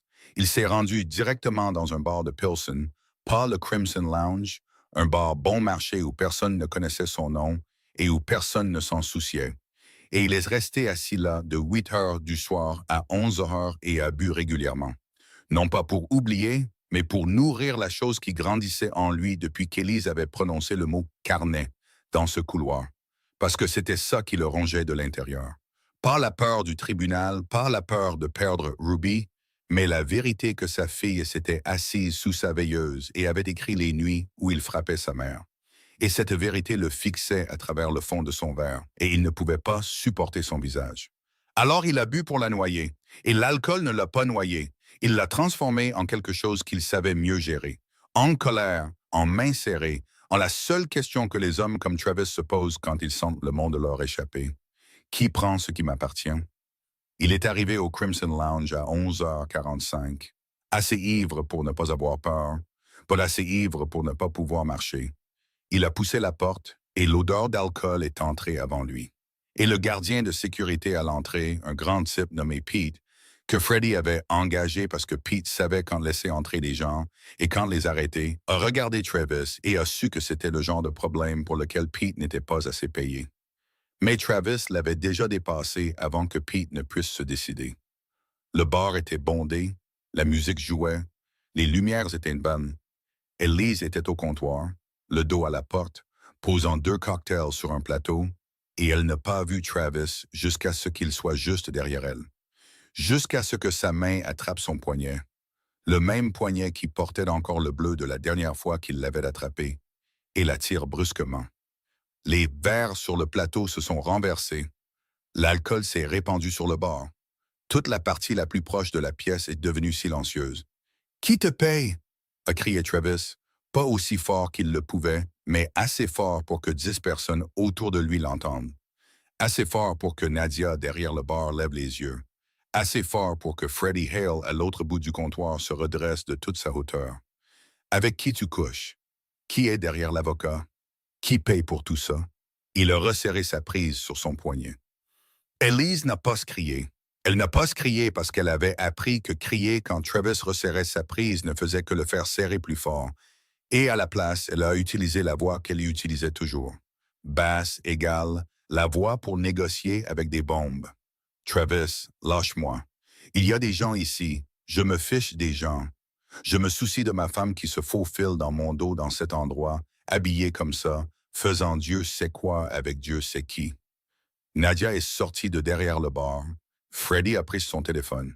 Pete a commencé à avancer depuis la porte, mais aucun d'eux n'était aussi rapide que la chose qui bougeait déjà du fond du bar. André Valetti était dans la salle VIP, derrière la salle principale, la porte entr'ouverte, examinant des papiers avec Donnie quand les cris ont percé la musique. Il n'a pas eu besoin d'entendre chaque mot clairement. Il a entendu la fréquence. Il a entendu le rythme spécifique d'un homme utilisant le volume pour contrôler et d'une femme utilisant le calme pour survivre. Et il a reconnu ce rythme parce qu'il l'avait déjà entendu une fois. La nuit où Ruby a couru sur le sol du bar et il s'est levé. Donnie s'est levé avec lui. André a franchi la porte VIP, a traversé le bar et il a marché lentement, lentement. Non pas parce qu'il n'était pas pressé, mais parce que c'était sa façon de marcher quand il avait déjà décidé. Des pas réguliers, précis, chacun comme un compte, comme s'il donnait au monde le temps de réaliser ce qui allait se passer et de s'écarter. Et le monde s'est écarté. Les clients sur son chemin se sont éloignés sans savoir pourquoi, par instinct. Parce que quelque chose dans l'air changeait quand André Valetti traversait une pièce avec détermination. Donnie suivait à 3 pas derrière. André a levé sa main gauche sans se retourner. Paume ouverte. Arrête. Donnie s'est arrêté. Il y est allé seul. Travis tenait toujours le poignet d'Élise quand André les a atteints. Il ne criait plus. Il chuchotait. Le genre de chuchotement pire que les cris parce qu'il était plus proche, plus privé, plus possessif. Et Élise se tenait là, endurant cela avec le visage qu'elle avait pratiqué des centaines de fois, le masque vide, le dernier mur. André a posé sa main sur le poignet de Travis, doucement, presque poliment, comme s'il touchait le bras d'une connaissance pour attirer son attention. Puis il l'a serré. Et Travis Brennan, qui avait utilisé ses mains pour contrôler les gens autour de lui pendant des années, a compris pour la première fois ce que l'on ressentait quand quelqu'un vous saisissait et que vous n'aviez d'autre choix que de lâcher prise. Il a relâché Élise, non pas parce qu'il le voulait, mais parce que ses doigts ne fonctionnaient plus sous cette pression. Il s'est tourné pour regarder l'homme qu'il avait saisi, et ce qu'il a vu a fait que la colère en lui. La colère qu'il avait nourrie avec de l'alcool pendant 3 heures s'est rétrécie, s'est repliée sur elle-même, s'est transformée en quelque chose que Travis ressentait rarement, mais qu'il ressentait très clairement maintenant. La peur, le costume dont le prix disait qu'il n'appartenait pas au même niveau. Les yeux qui le regardaient, sans colère, sans mépris, sans rien du tout. Vide, calme. Le genre de calme qui ne venait pas du contrôle de l'émotion, mais d'avoir dépassé l'émotion il y a longtemps, et d'être arrivé quelque part de l'autre côté que Travis ne voulait pas nommer. Donnie se tenait derrière lui à une distance que seuls certains hommes savaient être la distance de la préparation. Et le bar, tout le bar, du barman au client, était silencieux. Pas silencieux par peur, silencieux par reconnaissance. Silencieux parce que vous regardiez un petit animal qui venait de mordre dans quelque chose de bien plus gros que lui. Et maintenant, le petit animal le réalisait. André a parlé, bas, juste assez fort pour que Travis l'entende. Elle va s'en aller. Vous allez la laisser faire, et puis vous allez partir, et vous ne les toucherez plus jamais, ni l'une ni l'autre. Travis a ouvert la bouche, l'a refermée, l'a rouverte. Mais qui diable êtes-vous? La réponse à cette question est exactement la raison pour laquelle vous devriez faire ce que je viens de dire. Travis a regardé André, a regardé Donnie, a regardé le bar silencieux, a regardé Élise, qui avait reculé de 2 pas, serrant son poignet gauche contre sa poitrine, regardant André avec quelque chose pour lequel elle n'avait toujours pas trouvé de nom. Et Travis Brennan, dans le seul moment lucide de toute sa nuit d'ivresse, a fait le calcul pour lequel il était le meilleur. Pouvait-il gagner? La réponse était si évidente qu'il n'a pas eu besoin de compter jusqu'à 2. Il a arraché son bras de la prise d'André, s'est détourné, est parti, sans dire un mot. La porte du bar s'est refermée derrière lui. La pièce est lentement revenue à la vie.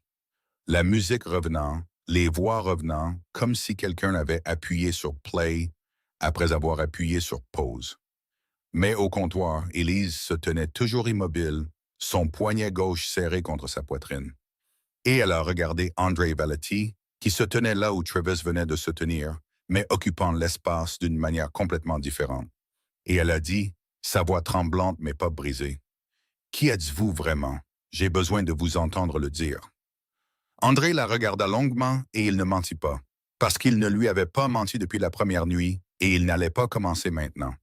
Je suis la personne qui, quand je dis que quelque chose va arriver, ça arrive.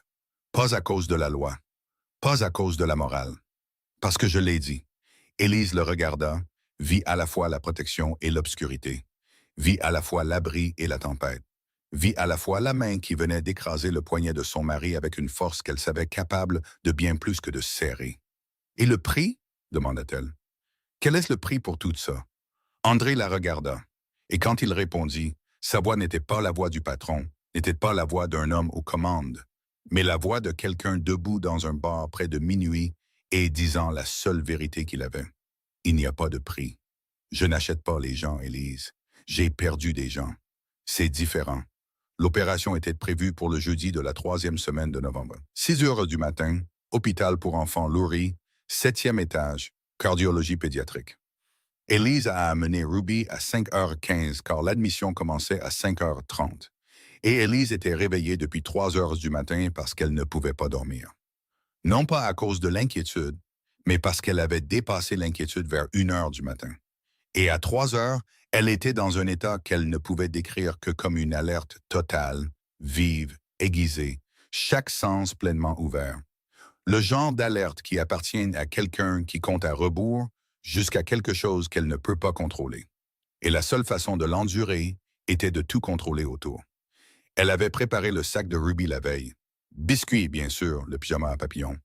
La nouvelle boîte de crayons rouges que Ruby avait insisté pour apporter parce que « J'ai besoin de dessiner quand je me réveillerai, maman.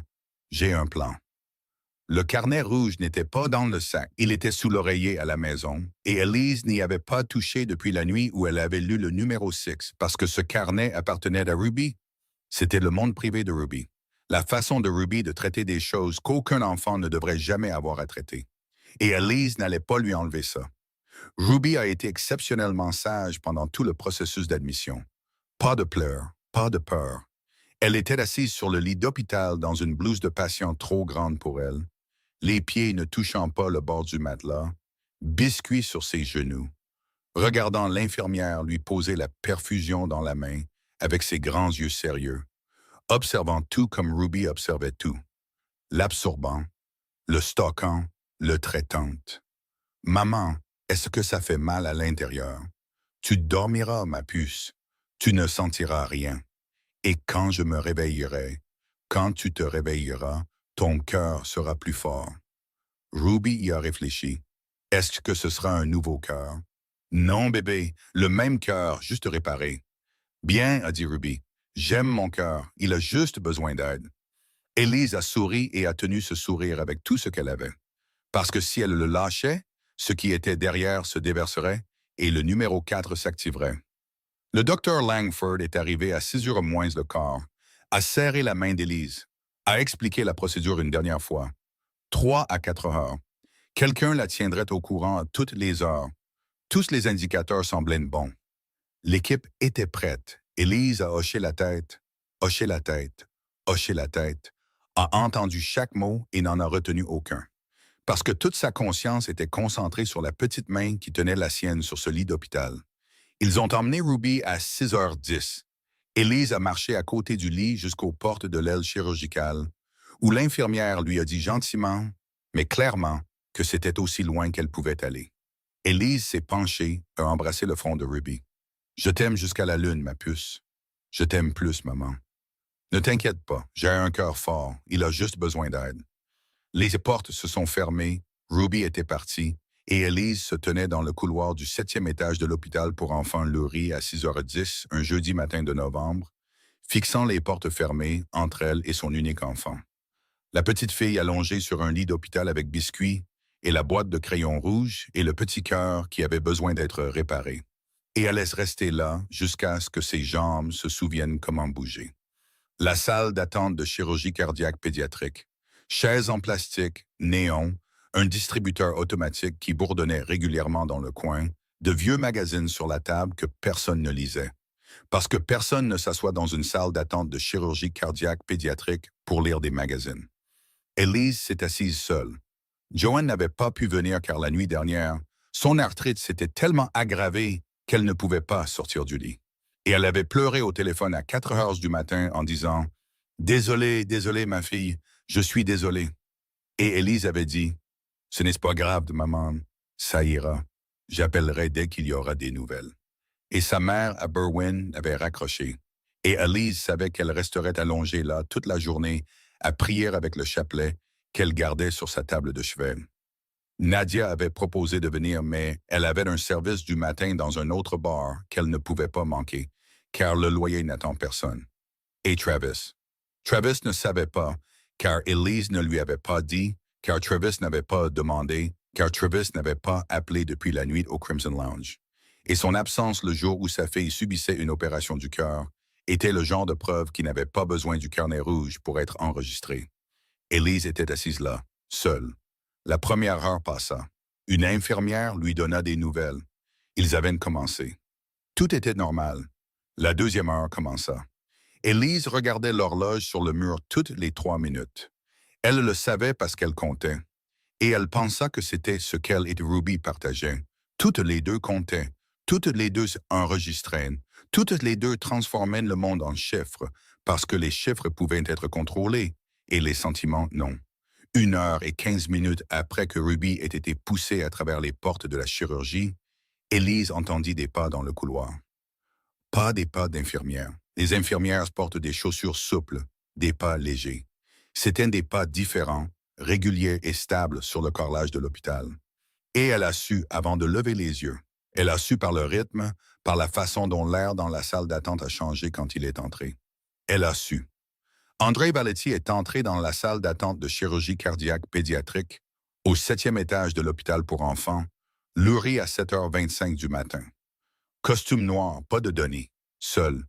Il a regardé la salle d'attente, a regardé les chaises vides, a regardé Élise assise dans le coin avec le café froid qu'elle n'avait pas touché, et il s'est approché et s'est assis sur la chaise à côté d'elle. Et il n'a rien dit. N'a pas demandé, n'a pas expliqué comment il savait, pourquoi il était là, pourquoi il avait quitté ce qu'il faisait un jeudi matin pour s'asseoir sur une chaise en plastique dans une salle d'attente d'hôpital. Il s'est juste assis. Long silence. Le distributeur automatique bourdonnait. Les néons clignotaient. « Vous n'êtes pas obligé d'être ici, » dit Élise, sans le regarder, regardant les portes de la chirurgie. « Je sais. Alors pourquoi êtes-vous là? » Silence, puis doucement, d'une voix qu'Élise n'avait jamais entendue de lui auparavant. Une voix sans aucun mur. Parce que la dernière fois que je me suis assis dans une salle d'attente d'hôpital, je suis resté assis seul pendant 3 heures et 10 minutes et personne n'est venu. Élise se tourna pour le regarder. Il ne la regarda pas. Il regarda droit devant lui et elle comprit qu'il n'était pas là pour elle. Il était là parce qu'il connaissait la forme exacte de cette chaise, la position exacte de l'horloge sur le mur que l'on regarde toutes les 3 minutes, le son exact du distributeur automatique quand c'est la seule chose que l'on peut entendre dans une salle d'attente pendant que votre monde entier se trouve derrière une porte que vous n'êtes pas autorisé à franchir. Il savait tout cela et il savait que personne ne devrait s'asseoir là seul. Elle ne dit rien de plus, il ne dit rien de plus. Ils sont restés assis. La 3e heure, nouvelle. Ça se passe bien, presque fini. La 4e heure commença. Élise regarda l'horloge. André regarda l'horloge. Tous les deux comptaient en même temps sans savoir que l'autre comptait aussi. 4 heures et 7 minutes après que Ruby ait franchi ses portes, les portes se sont ouvertes. Le docteur Langford est sorti, toujours en tenue de chirurgien, retirant son masque, et Elise a lu son visage avant qu'il ne parle. Tout comme André avait lu le visage d'un autre médecin 3 ans plus tôt dans un autre hôpital. Sauf que cette fois, le visage ne disait pas la fin de tout. Cette fois, le visage souriait. « Elle s'en est très bien sortie », a dit le docteur Langford. « Tout s'est passé exactement comme nous l'espérions. Elle est en salle de réveil. Elle va s'en sortir. Élise se leva ou essaya. Ses jambes, les jambes qui l'avaient portée pendant 11 mois à se tenir seule face à tout, décidèrent maintenant qu'elles en avaient assez. Que les bonnes nouvelles étaient plus lourdes que les mauvaises. Parce qu'avec les mauvaises nouvelles, on se crispe et on endure. Mais avec les bonnes nouvelles, on lâche prise. Et quand on lâche prise, tout ce qu'on tenait s'effondrait avec. Elle a vacillé, et André a posé sa main sur son dos. Il n'a pas tiré, ne l'a pas serré fort. Il a juste posé sa main là, au centre de son dos, stable, comme si cette main était la seule chose entre elle et le sol, et qu'elle n'allait nulle part. Elle va bien, dit-il. Elle va bien. Et Élise s'est tournée vers sa poitrine. Pas de décision, pas de pensée. Son cœur bougeait avant que son esprit n'ait le temps de le permettre, et elle a pressé son front contre sa poitrine, et elle a pleuré pour la première fois devant lui. Pas les pleurs qu'elle faisait dans la salle de bain après que Travis l'ait frappée. Pas les pleurs qu'elle retenait, ravalait, cachait sous le bruit de l'eau courante. C'était un autre genre de pleurs. Des pleurs ouverts. Les pleurs de quelqu'un qui avait tout maintenu debout à main nue et qui venait d'entendre que sa fille allait vivre, serait en bonne santé, aurait un cœur qui fonctionnerait comme il se doit. Et ce soulagement était trop grand pour que son corps le contienne, alors il s'est déversé en larmes et en épaules tremblantes et en mains agrippant le tissu de son costume. André est resté immobile, l'a tenu, sans se presser, ne lui a pas tapoté le dos, n'a pas dit « chut » ou « ça va aller » ou aucune des choses que les gens disent quand ils veulent que quelqu'un d'autre arrête de pleurer. Il était simplement là, stable, comme la main sur son dos, comme la chaise à côté d'elle pendant 4 heures, comme une présence qui n'avait besoin d'aucune explication, d'aucune raison, de rien d'autre que d'être là, là maintenant debout dans une salle d'attente d'hôpital qui sentait de l'antiseptique et n'allant nulle part. Ça a commencé par le silence. Pas le genre de silence qu'André portait avec lui par habitude. Le genre contrôlé, le genre délibéré, le genre qu'Élise avait appris à lire au cours des dernières semaines. C'était différent. C'était un silence de retrait. Le genre qui disparaît. Le mardi après l'opération, André a annulé le dîner. Un court message. Situation de travail. Je suis désolé. Élise a répondu. Pas de problème. Dis-moi si tu as besoin de quelque chose. Il n'a pas répondu. Mercredi, pas de message. Il ne s'est pas présenté au Crimson Lounge. Freddie a dit qu'il n'était pas venu. Jeudi, Élise l'a entendu rentrer tard au penthouse, après minuit, depuis le couloir de l'immeuble où elle avait emménagé 2 semaines plus tôt, après qu'André ait arrangé un appartement au même étage pour la sécurité, pour Travis, pour des raisons que tous deux connaissaient mais ne disaient pas à voix haute. Elle a entendu sa porte se fermer. N'a rien entendu d'autre. Vendredi, sa voiture n'était pas dans le parking quand elle a emmené Ruby à l'école. Samedi, pas de café. Et Élise se tenait dans sa cuisine à 8 heures du matin, regardant l'espace vide où 2 tasses de café apparaissaient habituellement sans que personne n'ait besoin de demander. Et elle a ressenti quelque chose de si familier que ça l'a rendue malade. Le rythme qu'elle avait vécu pendant 7 ans avec Travis, être attiré puis repoussé, présent puis parti. Et elle s'est dit, ce n'est pas Travis, c'est différent. Il est occupé. L'acquisition est à un stade critique. Ne deviens pas le genre de femme qui panique chaque fois qu'un homme devient silencieux. Mais Ruby l'a remarqué avant elle. Le dimanche, pendant qu'Élise faisait la vaisselle, Ruby était assise à la table de la cuisine en train de dessiner et a dit sans lever les yeux, de la même voix ordinaire qu'elle utilisait pour parler du temps, « Monsieur V a son truc triste. » Élise a arrêté de bouger. « Qu'est-ce que tu veux dire, ma puce? » Il m'a regardé bizarrement jeudi quand il est venu me voir à l'hôpital, comme heureux et triste en même temps, comme tu regardes la photo de grand-mère le jour de son anniversaire. Et Élise a su. Pas deviné, pas suspecté, su. Parce qu'elle se souvenait de la nuit au Crimson Lounge à 2 heures du matin quand il avait dit « il y a 3 ans ». Et elle se souvenait que c'était maintenant décembre. Et il y a 3 ans, c'était aussi décembre, et où il y avait un jour spécifique en décembre où André Valetti avait perdu tout ce qu'il aimait sur une route de Chicago. Et ce jour arrivait ou était arrivé, et il faisait ce qu'il faisait toujours chaque année, se retirer en lui-même, fermer la porte, attendre que ça passe et continuer. Elle a attendu le soir, a attendu que Ruby soit endormie. Lui a lu 2 livres parce que Ruby en avait demandé 2. Lui a embrassé le front. « Je t'aime jusqu'à la lune, ma puce. Je t'aime plus, maman. Veilleuse, biscuit, porte de la chambre. Puis Élise est allée dans le couloir, a marché jusqu'au bout et a frappé à la porte de son penthouse. Il a mis plus de temps que d'habitude à ouvrir. Quand la porte s'est finalement ouverte, Élise l'a regardé et a vu quelque chose qu'elle n'avait jamais vu auparavant chez André Valati. Poupe brisée. André n'aurait jamais l'air brisé, mais proche. Assez proche pour que la ligne entre se tenir droit et s'effondrer soit mince comme du papier. Fatigué. Pas fatigué par manque de sommeil. Fatigué de l'intérieur. L'épuisement de quelqu'un qui avait porté quelque chose de trop lourd pendant trop longtemps et approchait du jour où ce poids atteignait son apogée. Il y avait une bouteille de whisky sur la table, versée mais intacte, et dans sa main, le dessin au crayon rouge. 3 personnes, une maison, famille. Je ne suis pas là pour insister, dit Élise. J'ai juste besoin de savoir que tu vas bien. Il s'est écarté. Elle est entrée. Le penthouse était toujours aussi vide que la première fois qu'elle l'avait vu. Rien sur les murs. Rien sauf le bureau, le canapé, la bouteille de whisky et le dessin dans la main de l'homme debout au milieu de la pièce, la regardant avec des yeux d'où toute la distance soigneusement entretenue avait disparu. Le 10 décembre, dit-il avant qu'elle ne puisse dire quoi que ce soit. L'anniversaire. Pas une question. Raconte-moi, dit Élise.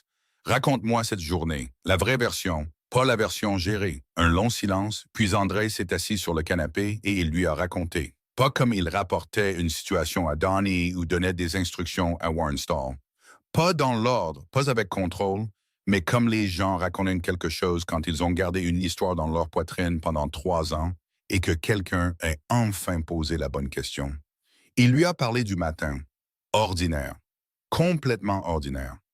Célia s'est réveillée à 6h30, a fait du café, celui qu'elle aimait, fort avec trop de sucre, celui qu'André disait n'être pas du café, mais un dessert. Et Célia disait qu'il ne comprenait rien au bonheur. Rosie a mangé des céréales et a dessiné. Toujours dessiné, même en mangeant, cuillère dans la main gauche, crayon rouge dans la droite. Ils ont eu une petite dispute, si petite qu'ils ne se souvenaient même plus de quoi il s'agissait. Peut-être des horaires, peut-être qui allait chercher Rosie cet après-midi-là, le genre de dispute que les couples mariés ont tous les matins et oublient avant le déjeuner. Mais ils avaient une règle, la règle de Célia. Ne jamais quitter la maison sans s'embrasser. Même si vous étiez irrité, même si vous étiez en retard, même si la dispute n'était pas terminée. Parce que Célia disait, on ne sait jamais laquelle sera la dernière fois.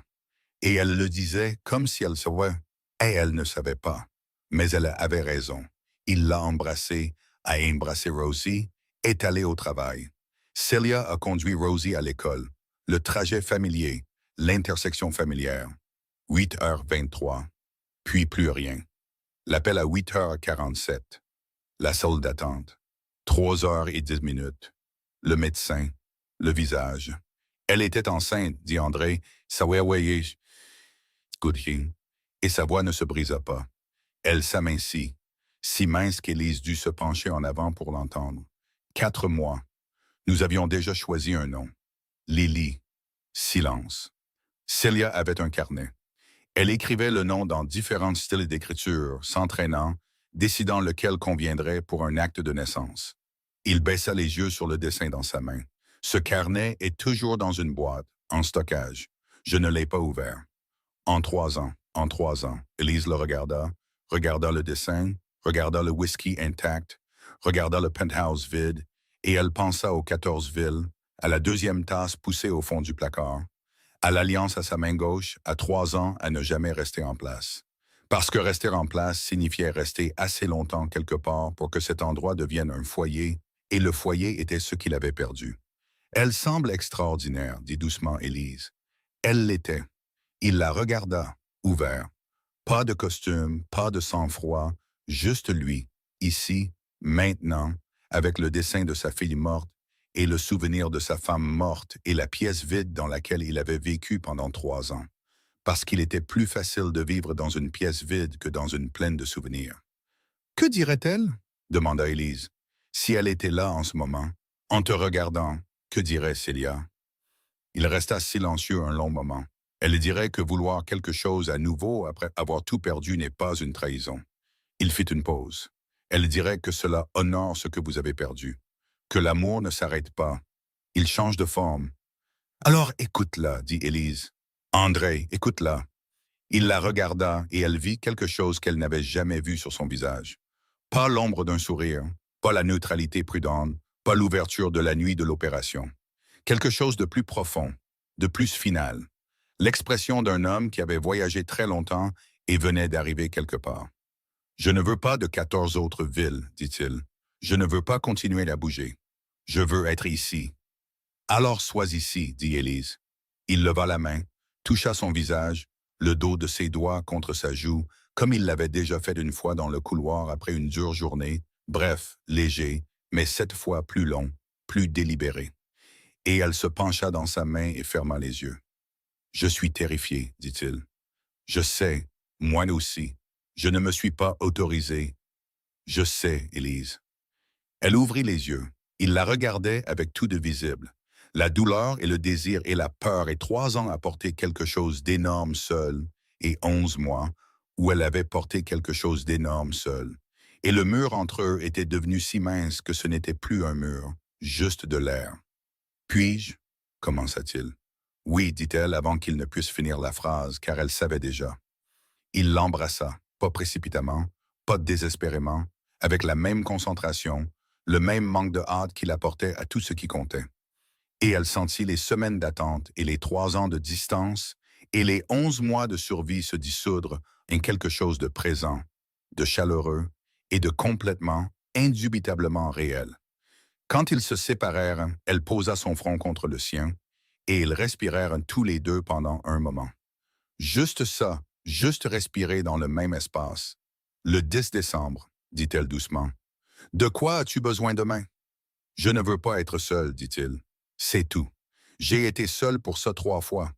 Tu ne seras pas seul cette fois, dit-elle. Il ferma les yeux. D'accord, dit-il seulement. D'accord. Le matin après le 10 décembre, Élise se réveilla à 6h42 à cause du bruit de petits pieds sur le plancher en bois. Pas les pieds de Ruby venant vers sa chambre. Les pieds de Ruby allaient dans la direction opposée, vers le salon. Et Élise resta immobile une seconde à écouter. L'instinct d'une mère scannant chaque son avant que son corps ne soit complètement réveillé. Et elle entendit Ruby dire quelque chose, sa voix petite mais excitée. Et elle entendit une réponse, une voix basse, une voix qu'elle reconnut immédiatement parce qu'elle s'était endormie au son de cette voix sur le canapé à minuit, après qu'ils aient parlé jusqu'à ce que tous deux n'aient plus de mots et soient simplement restés là, dans le silence de décembre au-delà de la fenêtre. Et elle avait dit, « Le canapé est confortable si tu veux rester. » Et il avait dit, « D'accord. » Et c'était tout. Elle se leva, entra dans le salon et vit Ruby dans son pyjama à papillons, les cheveux ébouriffés, biscuits sous le bras, debout devant le canapé où André Valetti était assis, ses cheveux, pour la première fois qu'Élise les voyait, pas parfaits, légèrement en désordre, sa chemise de la veille froissée, et ressemblant pour la première fois à un être humain ordinaire le matin, au lieu d'une statue de marbre en costume. « Monsieur V », dit Ruby au volume que Ruby considérait comme normal et que le reste du monde considérait comme un système de sonorisation publique.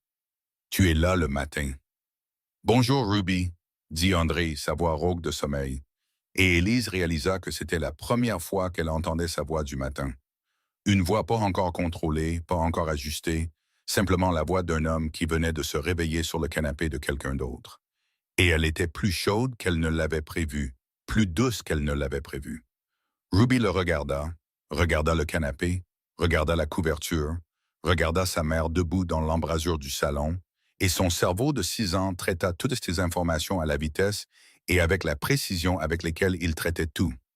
Rapidement, minutieusement, arrivant à une conclusion avant que l'un ou l'autre des adultes dans la pièce n'ait eu le temps de se préparer. « Tu vas vivre avec nous ?» demanda Ruby directement.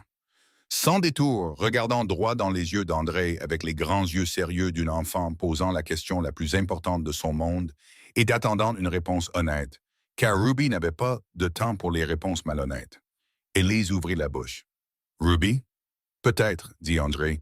Il le dit d'une voix calme et sincère, regardant Ruby à sa propre hauteur, sans se pencher comme le font souvent les adultes pour parler aux enfants, mais la regardant directement, d'égal à égal, comme si elle méritait une vraie réponse au lieu d'une réponse facile. Ruby traita peut-être en environ un quart de seconde. Puis elle se tourna vers sa mère, le visage rayonnant, la voix à un volume que les voisins 2 étages plus bas pouvaient probablement entendre. Peut-être c'est presque oui, maman, a-t-elle dit. Peut-être. Peut-être c'est presque oui. Élise regarda Indré à travers le salon. Il la regarda en retour et peut-être entre eux ne signifiait pas peut-être. Cela signifiait certainement. Mais nous laissons les choses arriver en leur temps. Et tous deux le savaient.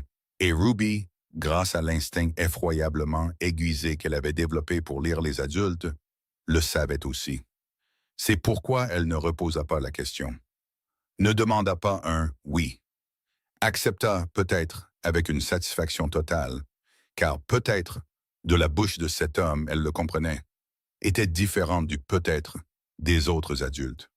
Elle disparut dans la chambre. Élise alla faire du café.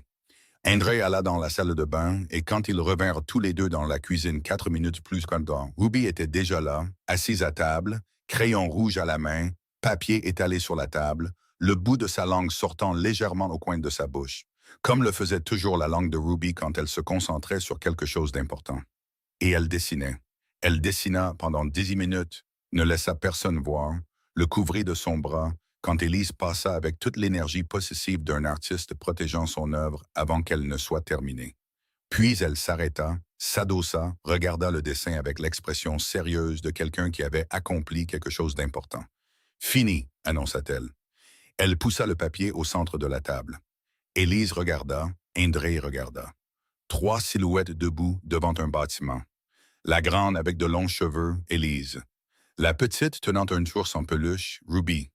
Et la plus grande, cheveux noirs raides, portant quelque chose qui ressemblait à un costume, Indré. Crayon rouge en dessous, en lettres capitales soignées de première année, chaque lettre claire. Notre famille. Pas ma famille, notre. Ruby avait choisi le mot. Ruby avait décidé. C'est toi, dit Ruby à André, en montrant la plus grande silhouette. Je t'ai fait le plus grand parce que tu sais le plus grand. Elle pencha la tête et étudia le dessin d'un œil critique. J'ai oublié le gilet. Tu portes toujours un gilet. Elle reprit le crayon rouge, dessina 2 autres lignes droites sur la poitrine de la plus grande silhouette. Voilà, un gilet. Elle posa le crayon, satisfaite, puis les regarda tous les deux avec l'expression de quelqu'un qui avait accompli une mission importante. Je peux avoir des céréales? Élise se détourna pour prendre le bol parce qu'elle ne faisait pas confiance à son visage. Parce que si elle regardait le dessin une seconde de plus, ce qui montait dans sa poitrine déborderait.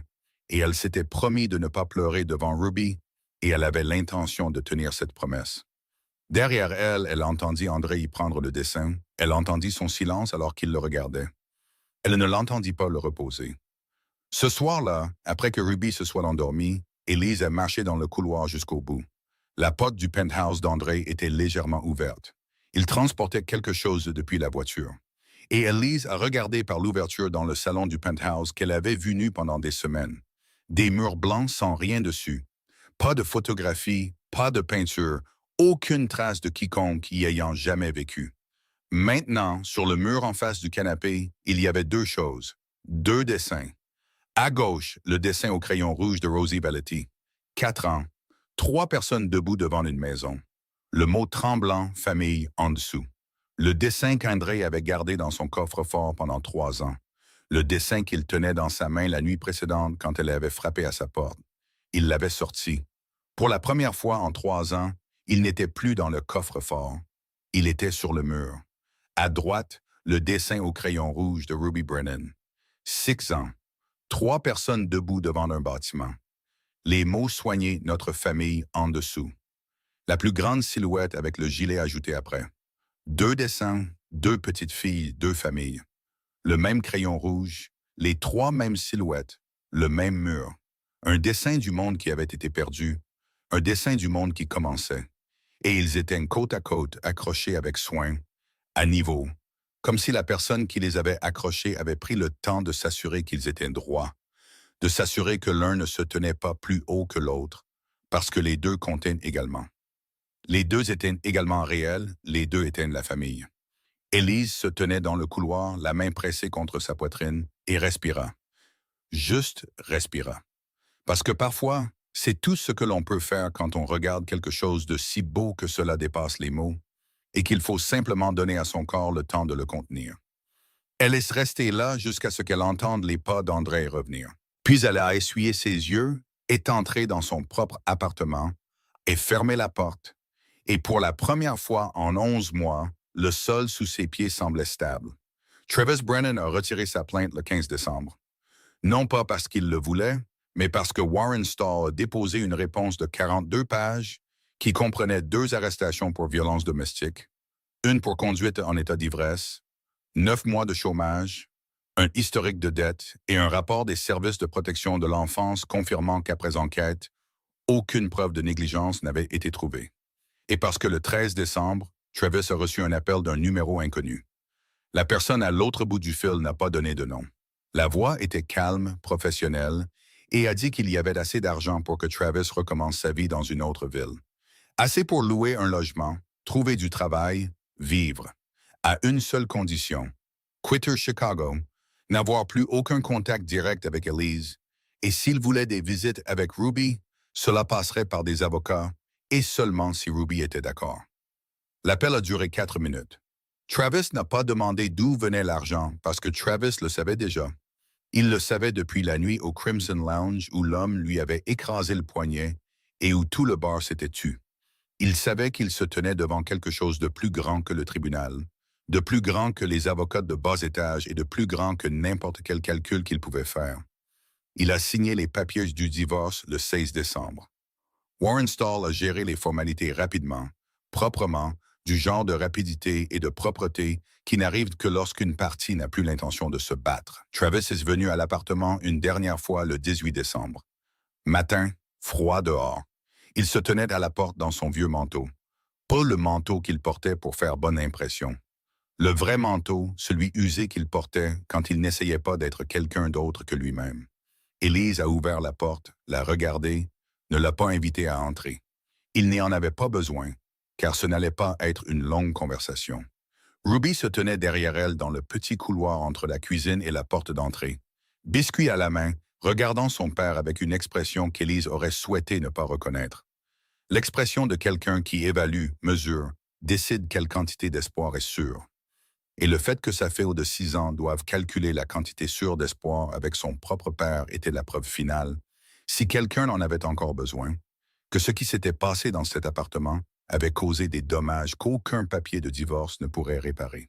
« Salut, ma puce », dit Travis. « Salut, papa. » Il s'est agenouillé à sa hauteur et Élise, debout à côté d'eux, a vu sur son visage quelque chose qu'elle n'avait jamais vu auparavant. Ou peut-être l'avait-elle vu et n'y avait jamais cru, parce qu'on cesse de croire aux expressions de la personne qui vous frappe, car les expressions deviennent une monnaie contrefaite que l'on n'accepte plus. Mais cette fois, ce qui était sur le visage de Travis semblait réel, semblait être de la douleur, pas une douleur de colère, une douleur consciente. La douleur d'un homme regardant les débris qu'il avait créés et voyant chaque morceau brisé clairement pour la première fois. « Je pars, ma puce, dit Travis. Je vais ailleurs, un endroit où je peux essayer d'être meilleur. » Ruby le regarda, silencieuse, en train de traiter l'information. « Pour combien de temps? Je ne sais pas. Un moment. Tu reviens? Je ne sais pas ça non plus. » Ruby traita l'information un peu plus longtemps. Ses yeux parcoururent le visage de son père, le lisant de la même manière qu'elle lisait le visage de sa mère chaque nuit, de la même manière qu'elle lisait le monde autour d'elle, avec la précision impitoyable qu'aucun enfant ne devrait jamais posséder à 6 ans. « Au revoir, papa, » dit Ruby. Elle s'avança et le serra dans ses bras, légèrement, brièvement. Pas le câlin complet avec les 2 bras et les 2 jambes qu'elle donnait à Élise, et récemment à André. Un câlin poli, un câlin mesuré.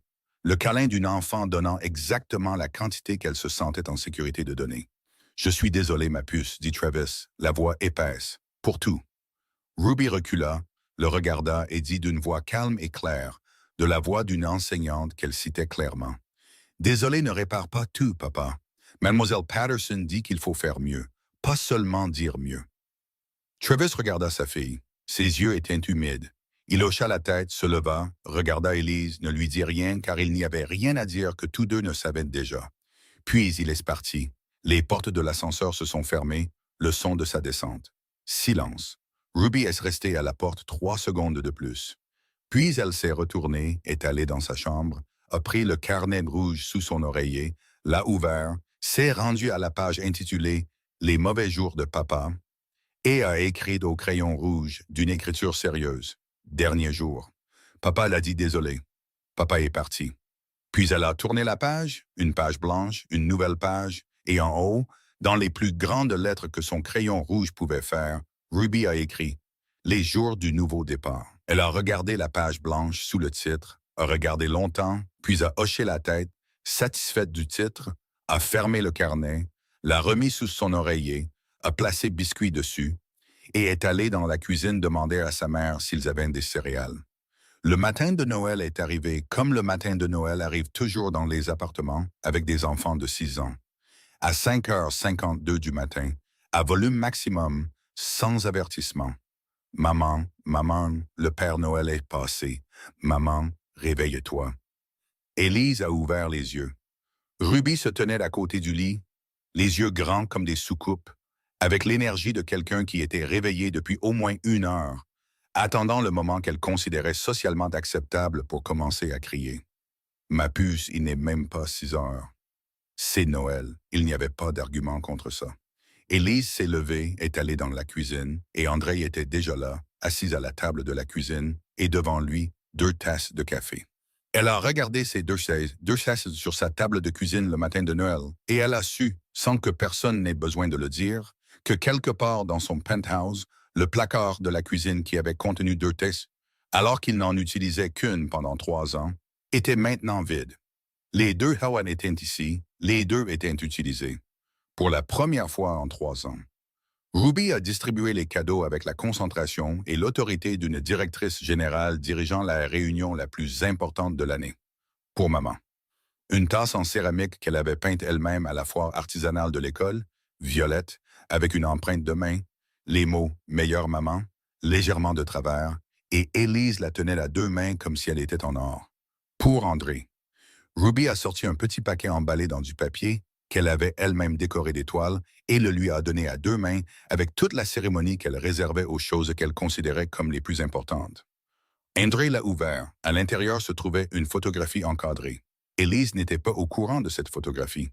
Ruby avait demandé à Nadia, une des nuits où Élise et André étaient assis au Crimson Lounge après la fermeture, de prendre secrètement une photo de derrière le bar. La photographie montrait Élise et André assis l'un en face de l'autre, la lumière du bar sur eux deux, au milieu d'une conversation, aucun d'eux ne sachant qu'ils étaient photographiés, complètement naturels, complètement eux-mêmes.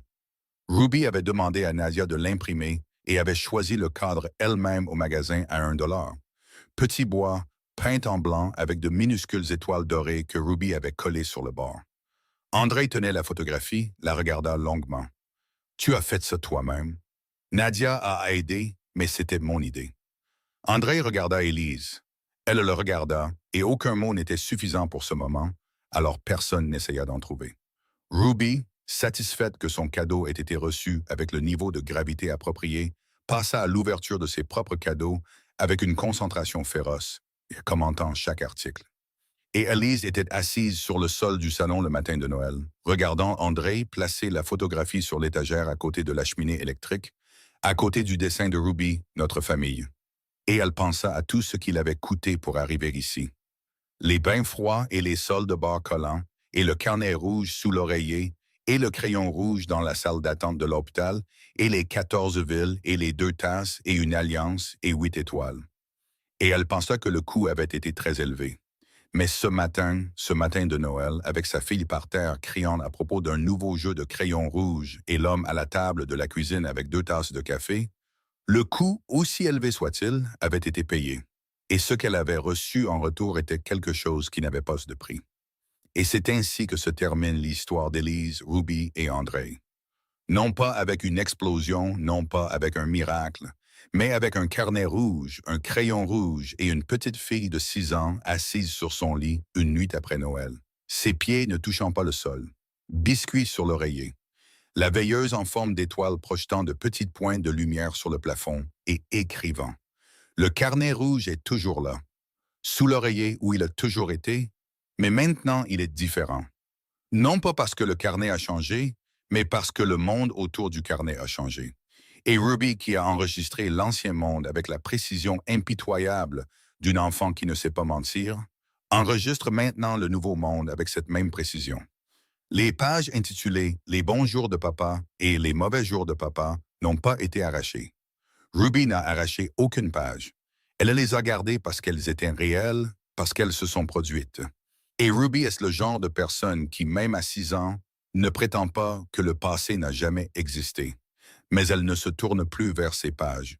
Elles sont à l'avant du carnet, silencieuses, terminées, et Ruby les a dépassées pour atteindre les pages blanches à l'arrière, où le nouveau monde attend d'être écrit. La page intitulée « Les jours du nouveau départ » a déjà quelques lignes. Courtes, simples. Le jour où maman a souri dans la cuisine sans raison. Le jour où Monsieur V a lu une histoire et a fait la voix du dragon et Biscuit a eu peur. Le jour où le cœur de Ruby s'est amélioré.